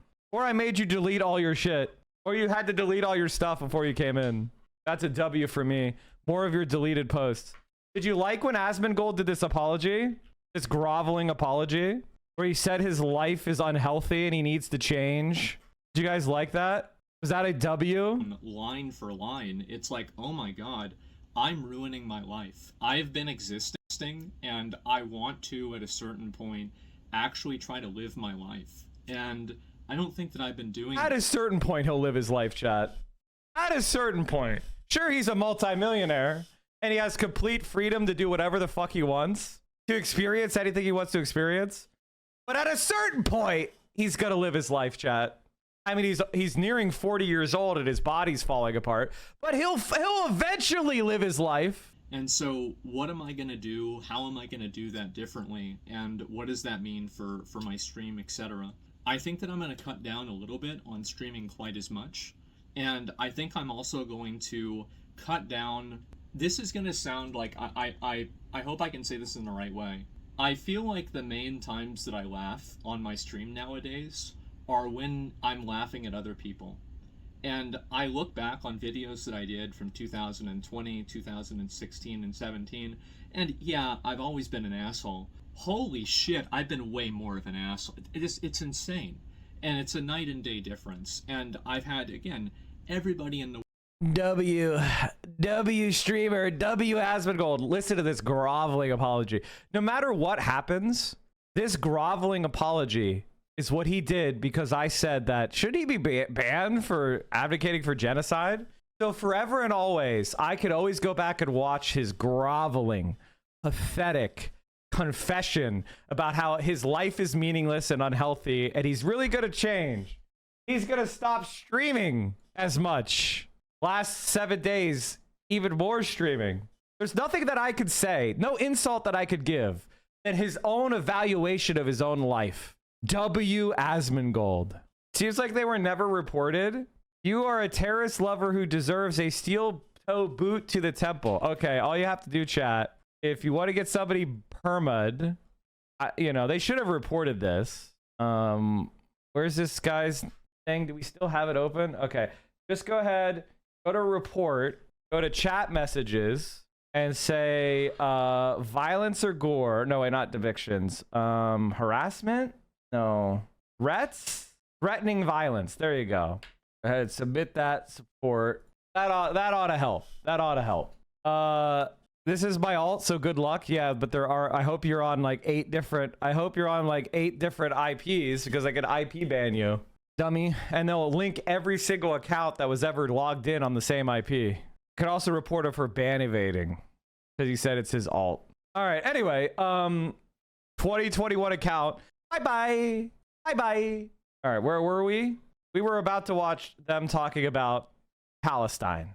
This is pretty fascinating because I don't know, Matt. You are insane, LOL. All over it is mean chatter. What do you mean? I think that anytime somebody comes in here and they have no fucking argument and they just want to shit up the place, they're going to eat a ration of shit in return. Energy matched. That's my philosophy. If you're going to try to come in here and be like, W Tectone, W Asmongold, you're going to eat a ration of shit. You're going to get exactly the energy you bring in. It's called reciprocation. If you remember this back in the day, do you remember Indie Mike? Remember Sounds those familiar. debates with that Indie Mike guy? I think we even had him on the show one time. And he was a guy who was sort of like on an email thread with me with other friends. Oh, okay, I remember. Okay, I remember Indie Mike now. Yes. Okay, and Indie Mike would get his news from both sides. He would get it both from On one hand, Laura Ingraham, and on the other hand, Brett Baer. Right. And right. so, and we would have arguments offline about Israel. And I remember distinctly telling him, like, look, I don't know if it's going to be 10 years, it's going to be 15 years or 20 years, but there's going to be a problem because the Democratic Party for Israel, the Democratic Party is going to move away. And when a Democrat gets in at one point, we're going to see them cut off aid to Israel because of the way, and your support for Israel's behavior is the greatest threat to its existence. This was my sort of jujitsu argument at that time. Obviously, Joe Biden, not that guy. Right. 10 years later. However, the Democratic Party, in terms of voters, has changed dramatically. And what I found fascinating about this clip is that A, we do not see this polling very often. B, it has real implications for Harris's loss that I think are not being reckoned with. And C, the fact that they introduced this as a Mamdani phenomenon. What kind of crazy person celebrates Noam Chomsky's birthday like it's some kind of official holiday? Why can't we celebrate Christmas like the rest of the entire world? You would prefer to celebrate a magical, fictitious elf instead of a living humanitarian who's done so much to promote human rights and understanding? That's what I'll say to my son. Although we won't be celebrating Noam Chomsky, we'll be celebrating Lenin, or the world's most effective humanitarian, Mao Zedong. No human being raised more human beings out of poverty and misery than Mao Zedong, the most successful humanitarian in human history. His name is Mao Zedong. Fascinating to me because they cannot deal with this head on. Oh, fuck. You're right. Xi Jinping. Oh, fuck. Xi Jinping. Oh, a challenger has emerged. The way they tiptoe around this, it's fascinating. Here is Harry Anton and Kate Bolduan on CNN News. Andrew Cuomo, during the primary, attacked Mamdani as being insufficiently pro-Israel. I'm not quite sure the former governor understood how much the politics have changed around this issue among Democrats. What are we talking about here? All right, who Democrats sympathize more with, Israelis or Palestinians? In 2017, the Democratic Party was a pro-Israeli party. Look at this. They sympathized with the Israelis by 13 points, more with the Israelis than the Palestinians. But look at this sea change. Now Democrats sympathize more with the Palestinians by 43 points. Oh my God, that is a change in the margin of 56 points over the course of just 8 years. So all of a sudden, it's the pro-Palestinian position that actually reigns supreme in Democratic politics, not the Israeli position. And that is part of the reason why Mamdani was able to do so well in this primary, because those attacks over Israel, simply put, did not ring true for Democrats. They're now on the side of the Palestinians, not the Israelis. I mean, this is a much bigger issue, specifically with Mamdani, though. I mean, an outspoken critic of Israel. He's facing continued criticism, though, for not being outspoken enough against anti-Semitism, that is for sure. But we don't use 7TV here because 7TV was created for the purpose of posting racist emotes that were getting removed from the other apps, the other plugins. So we don't use 7TV because its entire reason for existing is to do racism and fascism. So we don't do any 7TV here. On this, excuse me, what? Enough against like what? Mamdani has also said virtually nothing about, how many flavors of ice cream we should have. I mean, there is undoubtedly, and there has always been, anti-Semitism. A portion of the Israeli critique has always been motivated by anti-Semitism. But there is absolutely no reason to believe that Democrats have become 56% more anti-Semitic in the past 8 years. There's absolutely no reason to believe, frankly, that anti-Semitism has become has changed in its relative to the critique of Israel. I mean, and I would even argue that there is not even so-called America first. I don't think that has changed at all. The dynamic that's changed is that there is more accessible information to the general public as to, over the past 8 to 10 years, as to the actions of the Israeli government and to the plight of the Palestinian people, both an awareness of the Nakba, both an awareness of the founding of Israel. All of these things have come to light more dramatically, but they've got to tiptoe around it. I think it's even more simple than that. People are inundated in the past 2 years with these videos of what Israel is doing to the people in Gaza. I have seen more videos of mangled children than I could have ever imagined I would ever see. It really like destroys your like mental health as you see this stuff. It will immediately turn you against whoever is perpetrating this stuff. And then to see the whole, sort of government apparatus, your own government, siding with the people doing this to the children you're seeing in these videos, and it outrages you more than you could imagine. Like like Sam said, there'll always be these far right fringes that glom onto the Israel issue to basically like hide their anti-Semitism, but they are now like such a small portion of the overall population because so many people are now anti the Israeli government and Netanyahu's government because of what they've seen. And it's just that simple. Like, and yes, when you go down that line and you see these videos, there's a portion of that electorate who is going to dig a little bit further and find out about the Nakba and the history of the Israel and Palestine conflict. But you don't even need people to dig. No, people are just so. And what's also tired of these videos in terms of the analysis here too, which fascinates me, it is put in the sense that Cuomo's attacks were not effective against Mamdani. There was a massive election that took place 10 months ago, 8 months ago, 9 months ago, where the Democratic candidate would not even allow a Palestinian speaker to speak at the DNC. And that is shocking. When you look at these numbers, which the Democratic, the people running Harris's campaign, now maybe they have increased over the past 8 months, over the course, those are not, that's a change that took place over 8 years. And maybe all of that increases happen, all of that change, that 56% swing changed in 8 months, but I don't think so. I think that you could see the trend, and it was just strictly on a political level, total malpractice by the Harris campaign. Well, just a few things to that point. And I also just want to say, I think the cultural circumstances for shift in a position on Israel was also set, just by the changing standards. Like there's a lot less strong feelings. All right, I'm messaging his wife again. His wife and I are mutuals. So every time he posts something like this, I send her a couple messages, and I'm like, your husband is a disgrace. Just stuff like that. Of evangelical Christianity within our society. Why do we not like Deja Fox? Because she's not progressive. Deja Fox is a right-wing Democrat. It's a very left-wing district she's running in, and she's running to the right. The other candidate is endorsed by Bernie Sanders and is a progressive who supports Medicare for all, a Green New Deal. So Deja Fox is actually running to the right. That's why we don't like her, because she's a DNC op.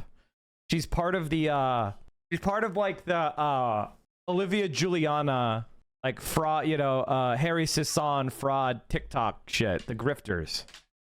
From just 20, 30 years ago, there was just a lot more of that, like diffusing to our society. Oh, the Christian Zionists are there. It's just that we have become polarized from them. This is just Democrats.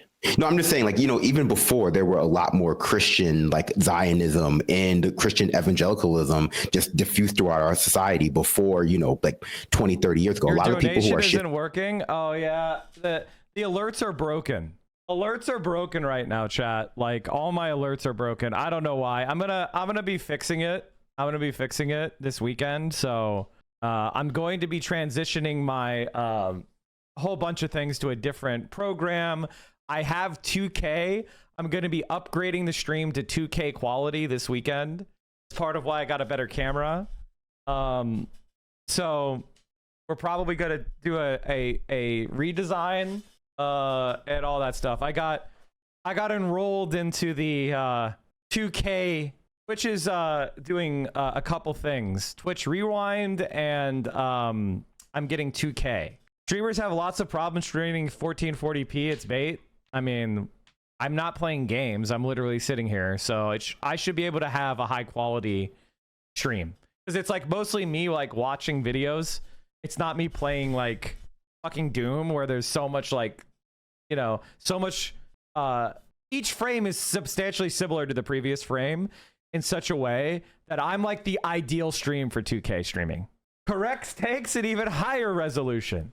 These positions are just younger. Not only are they just like not growing up in the same. They're also increasing the bit rate. They're also increasing the bit rate for me. I think right now I'm at 6K, but I think my bit rate will be going to 7.5K. Society that has like you know, a lot of secularized Christian dogma in it, but this is all people who are growing up in the aftermath of one failed war in the Middle East, like the Iraq War. And like any of this content in 2K other than the webcam, everything will be. But because this stuff is like 1080, this is actually 1440p. My monitor is 2K, so this thing you're looking at is actually in, well, like this content's in 1080p, but this, like when I'm watching stuff, it will go up to 1440p. So I will be able to, like, all of this will be crispier, or it should be. So that's stuff I'm working on. State Senator Angela Paxton has filed for divorce from her husband, Ken Paxton. Fuck, that's funny. Negative feelings surrounding the invasion of Iraq, the negative feelings surrounding like being lied into that, I think has colored how a lot of people view this current conflict in a way that like makes them more. 2K is 1440p. 2K is 1440p. It's called 2K, but it's 1440p. Skeptical of those positions. And for the Harris campaign. Okay, watch the rest of this clip where they try to attribute it to young people, but all Democrats, 56% swing, and they try to attribute it to young people. My guess is if you look on the Republican side, the support for Israel has gone up as it has become more of a Christian side. Kufi is a bigger organization, at least in terms of membership by far, than AIPAC. But look at this, watch this video. Anti-Semitism, that is for sure. But on this, talk about Democrats and how broadly how this really is shifting. Yeah, so you see this among Democrats overall, right? But we know that Mamdani's base was younger voters within the Democratic Party, and so I want to break it down with younger Democrats. Correct. So take a look here.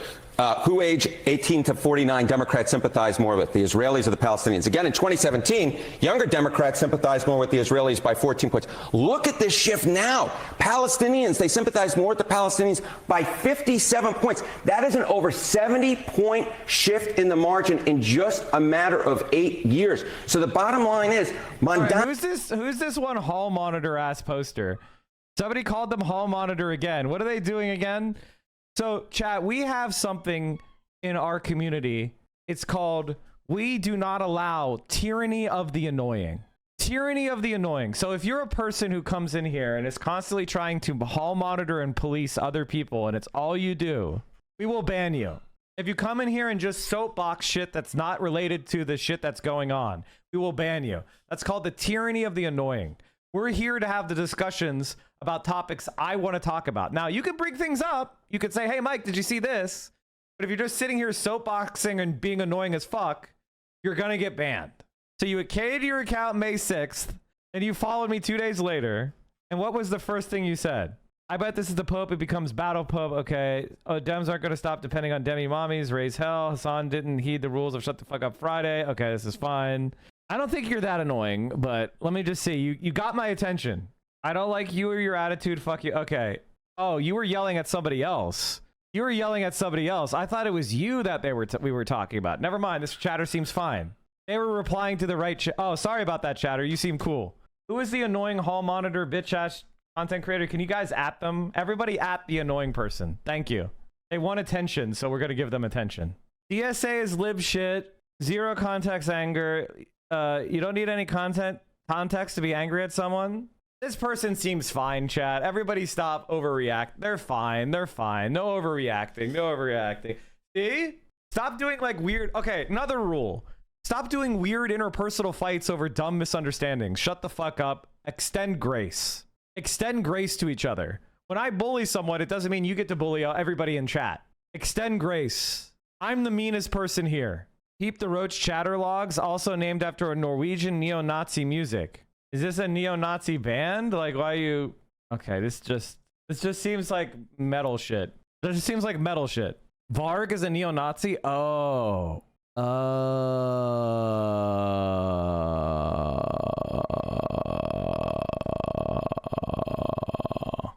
We'll figure it out. We'll figure it out. Thank you, chat, but let's focus on what I was saying. Zionism is bad. Mamdani's base within the Democratic Party and the base of the Democratic Party of younger voters, younger Democrats, have changed Pause it for 1 second. on Just this issue. the idea of saying younger Democrats and go to age 49. Yeah. I mean, what? Really? Varg is a Nazi? I didn't know that. Maybe you should change your name, bro. If you know it's a Nazi band, maybe you should change that name, bro. I do think when talking about elections, that is considered to be young voters. I'm sorry. 30 to 50 is not considered a young voter. That's regular age. I mean, it is a sleight of hand. Let's put it this way: if they could find that 70 point swing between 18 and 35, they would have shown it. Right. That swing has taken place from 35 to 60 almost, or to 50 as well. I mean, so understand what's going on here. They are trying to make this as if it is not a broad-based reaction by the Democrats. There is no doubt in my mind that a 65-year-old or a 70-year-old or an 80-year-old or an 85-year-old Democrat have not moved off their vision of Israel from when, Paul Newman played, was in Exodus. But because I know these people, but the fact of the matter is, when you're talking about below 50, we're not just talking about young people here. It's 45-year-olds getting confused by TikTok. Exactly. I mean, that's the implication, right? That it's just like, this is like Instagram. This is some type of like social media. I think I just appreciate still being considered a young voter. So Yes. Yeah, at 36, I appreciate it. I have 13 more years. I think that your point is the more important one from this data, which is that probably only the plus 65 people, like those boomer age people who grew up in that media landscape where this was a lot less information, a lot more Christian Zionism just diffused, like the 700 Club is like on every channel or whatever. Like they're the only ones in the Democratic Party who feel strongly pro-Israel, and everyone else is shifting. Yep. Let's just continue to play this clip. Years. So the bottom line is Mamdani's base within the Democratic Party and the base of the Democratic Party of younger voters, younger Democrats, have changed tremendously on this issue in 8 years' time. I rarely ever see shifts like this, Kate, in which you see one side of the equation leading by 14 points 8 years ago, and then all of a sudden the other side of the equation leading by 57 points. The bottom line is the politics around the Israelis and the Palestinians have shifted tremendously among Democrats, and they've shifted specifically tremendously among Democrats who are under the age of 50, younger Democrats from Mamdani's base, and also the base of Democratic socialists like himself, like Bernie Sanders, like AOC. They have just shifted more so than I think that anyone could possibly have imagined, say, 8 years ago. Again, the idea that they're not bringing this up in the context of the 2024 election is pretty stunning. We got the under 90 voters like Bernie Sanders pulling that number down. Yeah, exactly. And like you say, Sam, it's been a regular point of conversation that this is not sustainable given the Democratic Party's base. It's actually pretty imaginable. You imagined it to Indy Mike. I mean, it was quite clear what was going on when you have Tim Kaine, boycotting Netanyahu's talk in the Senate, then there's something afoot. Hey, folks, don't forget to hit the subscribe button and check out our daily show. We do it every day at 12 p.m. Eastern for about 2.5 hours. We even take phone calls. You should check that out. Congressional Democrats see favorability ratings hit 4-year low. In the face of Donald Trump, the expected thermostatic effects are not happening. People are not rushing to the bosom of the Democrats. In fact, they're even more angry at how pathetic they are. Just 30% of Americans hold a very or somewhat favorable view of Democrats in Congress, while 62% view them unfavorably. The net rating of -32 marks a sharp slide from the start of President Trump's second term, but it was 15%. Americans have a pretty sour view of everybody in Washington right now, McDermott told Newsweek. No, you shouldn't be. No, Democrats, don't change anything. Don't change anything. Look at that. Holy shit. I think the Democratic Party, under the right conditions, might collapse. And I think those conditions are nearing. I mean, like, this is my reaction. Just how unpopular would Democrats need to get where the dirty break is plausible? Below 20? Below 20? Or do you guys think now is the good time? How does it collapse if it's not a real party? Basically, people just stop labeling themselves Democrat because it actually hurts them. Like, it's when being called a Democrat is actually more hurtful than helpful. In a lot of districts, it's still... So there are a lot of districts are safe for both parties. Something like 90%. So when being a Democrat is starting to hurt you, even in districts that would be safe if you weren't a Democrat, that's when it starts to fall apart. And I think Dan Osborne is kind of showing that right now we may already be there, where being a Democrat actually doesn't help you at all. Historically, what happened when previous parties collapsed like the Whigs? Good or bad outcomes? Was the Republican Party better than the Whigs? That's my response to you. Why don't you answer the question? Was Abraham Lincoln better than the Whigs?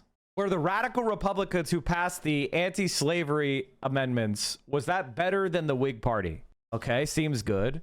Was the New Deal and the progressive movement better than the pre-progressive movement? So what happened in the turn of the 20th century is the Republican Party broke apart, and there was something called the Progressive Party, and the Progressive Party pulled all progressives out of the Republicans and some progressives from socialists and from the Democrats. And then later, the progressive movement was largely absorbed into the Democratic Party. And that led to FDR. These major third-party splits usually lead to good outcomes. Another example of that is when the Dixiecrats split away from the Democrats because of the Civil Rights era, which led to the Civil Rights Acts, which we largely consider to be the last time America made fucking progress. Major party splits typically redound well for the left in America. All right, what else did I want to watch? Oh, this. I just said this a couple days ago, and then Bill Nye went on CNN and said it, so I figured we could watch it and react. We're continuing to follow the desperate search in Texas. Last hour, officials said at least 119 people have died, and even more remain missing. In New Mexico, residents experienced similar panic during record-breaking, that's what they called it, floodwaters. That was yesterday. A river 3 surged from less than 2 feet to more than 20 in less than an hour. At least 3 people were killed. Nearly 100 people were rescued. This is what floods look like, chat. You don't swim out of that. You get knocked out and ripped apart by all the fucking branches and debris. I don't care how strong of a swimmer you are. I don't care how athletic you are. You are dead. A really big flood just came, like a wall of flood. It came and it started going through. And that's when I started recording because it got so wild so quickly. In central North Carolina, another, quote, once in a 100-year flood. In Chicago, a, quote, 1 in a 1,000-year rain event. That's all just this week. Joining me now to try to make sense of this and more is Bill Nye, the science guy. Thanks for being here. It's good to be here. I'm sorry. I really am sorry for all the trouble. It's terrible. And so just that last part of what we were describing, you keep hearing once in a lifetime, once in 100 years, once in 1,000 years. At this point, it's not anymore. It's just where we are with the climate and the environment. Oh, that's, as we like to say, our side of it, the science side of it. This is exactly what was predicted. It's very difficult to tie any one weather event to climate change. However, the warm weather events are actually easier to tie to climate change. And so the other problem that happened in the hill country in Texas is this business of the Balcony escarpment, where the air mass got lifted So it spread out and the rain came down even faster. But it'll happen again, to your point. And everybody's talked about this for years. And the technologies for warning systems exist. You know, where people have tidal or tsunami events, these sort of warning systems can be put up. But you got to get to higher ground very quickly. And the point that I believe was being made in the video a moment ago was the mass of the water. A 20-foot high mass of water in a half hour is you can't just float your way out of it. Yeah. It knocks everything over. Everybody knows you pick up a bucket of water, you know how heavy it is. And you get a lot of water going that fast. So what are we going to do about it is the ancient question, and it would be to stop burning fossil fuels. When you're in a hole, stop digging, and so on. But the fossil fuel industry has been very successful in getting organizations like the U.S. Congress to think that it's really not happening. Well, and the first 6 months of the Trump administration, we've seen an end to some of the federal efforts on not just fossil fuel, but other efforts that had been in place government-wide to promote alternative energy. Yes, to be the world leader, to have the U.S. lead the world in renewable energy sources, so that we would be able to export our technologies, that people would want to come to the U.S. to learn how to do this stuff and so on. So the opportunities still exist, but we do need to turn things around. And this is, of course, you're getting my side of the story. Well, I mean, it's the science side. Yeah, well, yeah. And you know, I'm a big fan of this, everybody. Oh, yeah? The U.S. Constitution, Article, I like to show this to people, Article 1, Section 8. Article 1's the legislative branch, Congress. Section 8 is the miscellany, letters of marque about piracy, and the progress of science and useful arts. The word science is in the U.S. Constitution. Guess what? We even have a graphic made so that the people at home can read that small print, so you can read it again. But I mention it because these guys in 1787 realized the value of science for our health, our welfare, and our international competitiveness. It's not a new idea. And so to set science aside. I mean, I really don't understand. Like, this is such boomer shit. It's such boomer ass shit. You're like, well, I'm going to appeal to the Constitution. Checkmate, conservative. You're being a hypocrite. Like, at a certain point, don't you get tired of this form of argument, this smug satisfaction? But yet, you're motivating no one. You are not building anything. Checkmate, smug liberal. Now what? They just canceled the fucking funding for early warning systems for floods. What's your fucking point? Is not in anyone's best interest. And so I spent the morning on Capitol Hill in Lindsey Graham's office, Ted Cruz's office, and then Adam Schiff's office. So these are two very conservative guys, one very progressive guy, and everybody shares the idea that NASA is the best brand the United States has. Let's talk about that, because, as you said, you're here to lobby on behalf of... Well, we don't lobby. That's okay. That's a legal word. Sorry. We are advocating. To talk to people who make decisions in their offices about proposed cuts to NASA. Yeah, really. I mean, extraordinary cuts. I mean, cut in half kind of thing. I just... Chinese century is here. You know who's not cutting their science in half? You know who's not cutting their space exploration in half? China. They're about to build a moon base. They want to get that helium for their fusion reactors they're building. I need to learn Chinese. Who wants to teach me Chinese? I want to say that your organization, the Planetary Society, created a visual, which we can also put on the screen, of the cuts, the most since 1961, and that was before an American astronaut went into space. Yeah, the cuts proposed are really extraordinary and, if I may, out of this world. And where exactly the proposals come from is not clear to anybody that we spoke with this morning, but everybody's dealing with it, you know, and they're trying to make these cuts to existing programs, existing missions.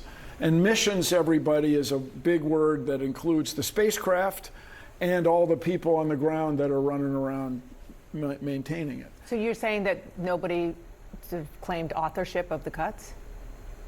That we spoke with this morning, who had knowledge or said they had knowledge. Do you think you're going to be successful in getting the money back in?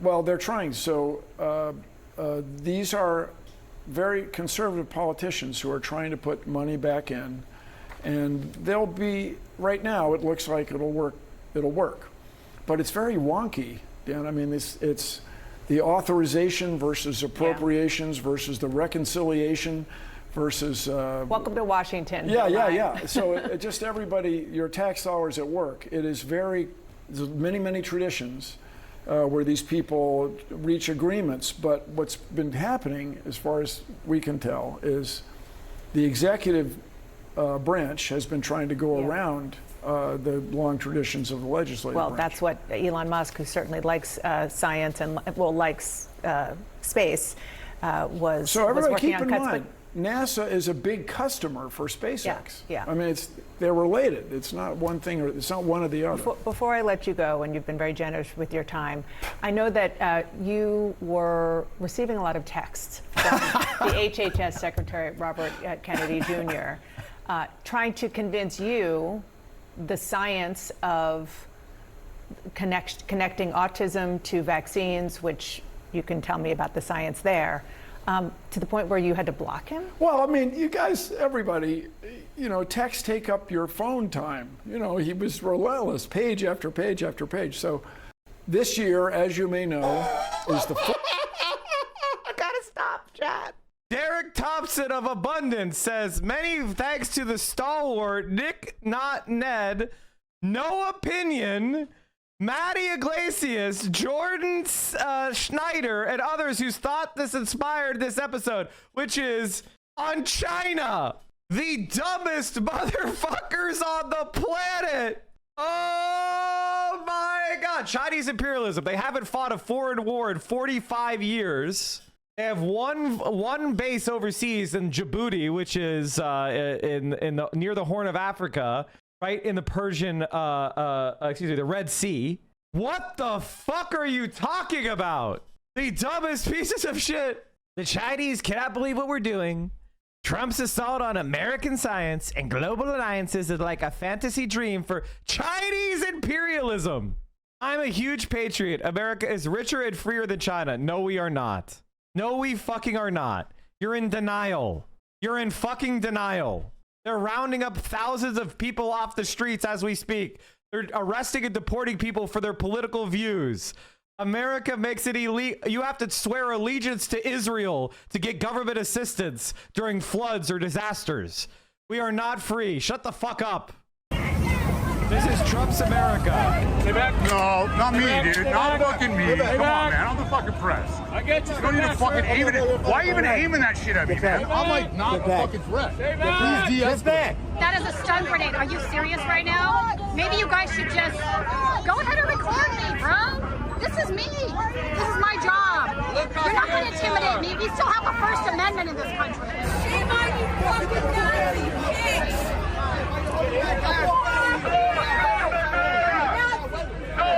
Fucking Nazis. Hey, hello? Yeah, I can't go over there right now because the crowd is forming. But what can we do to stop this? Because this is insane. This is insane. You're getting ready to leave? Okay, please. Can you leave ASAP? Liberals are not going to protect you because they only care about advancing their careers and they believe in nothing. We need a Zohran Mamdani in every city.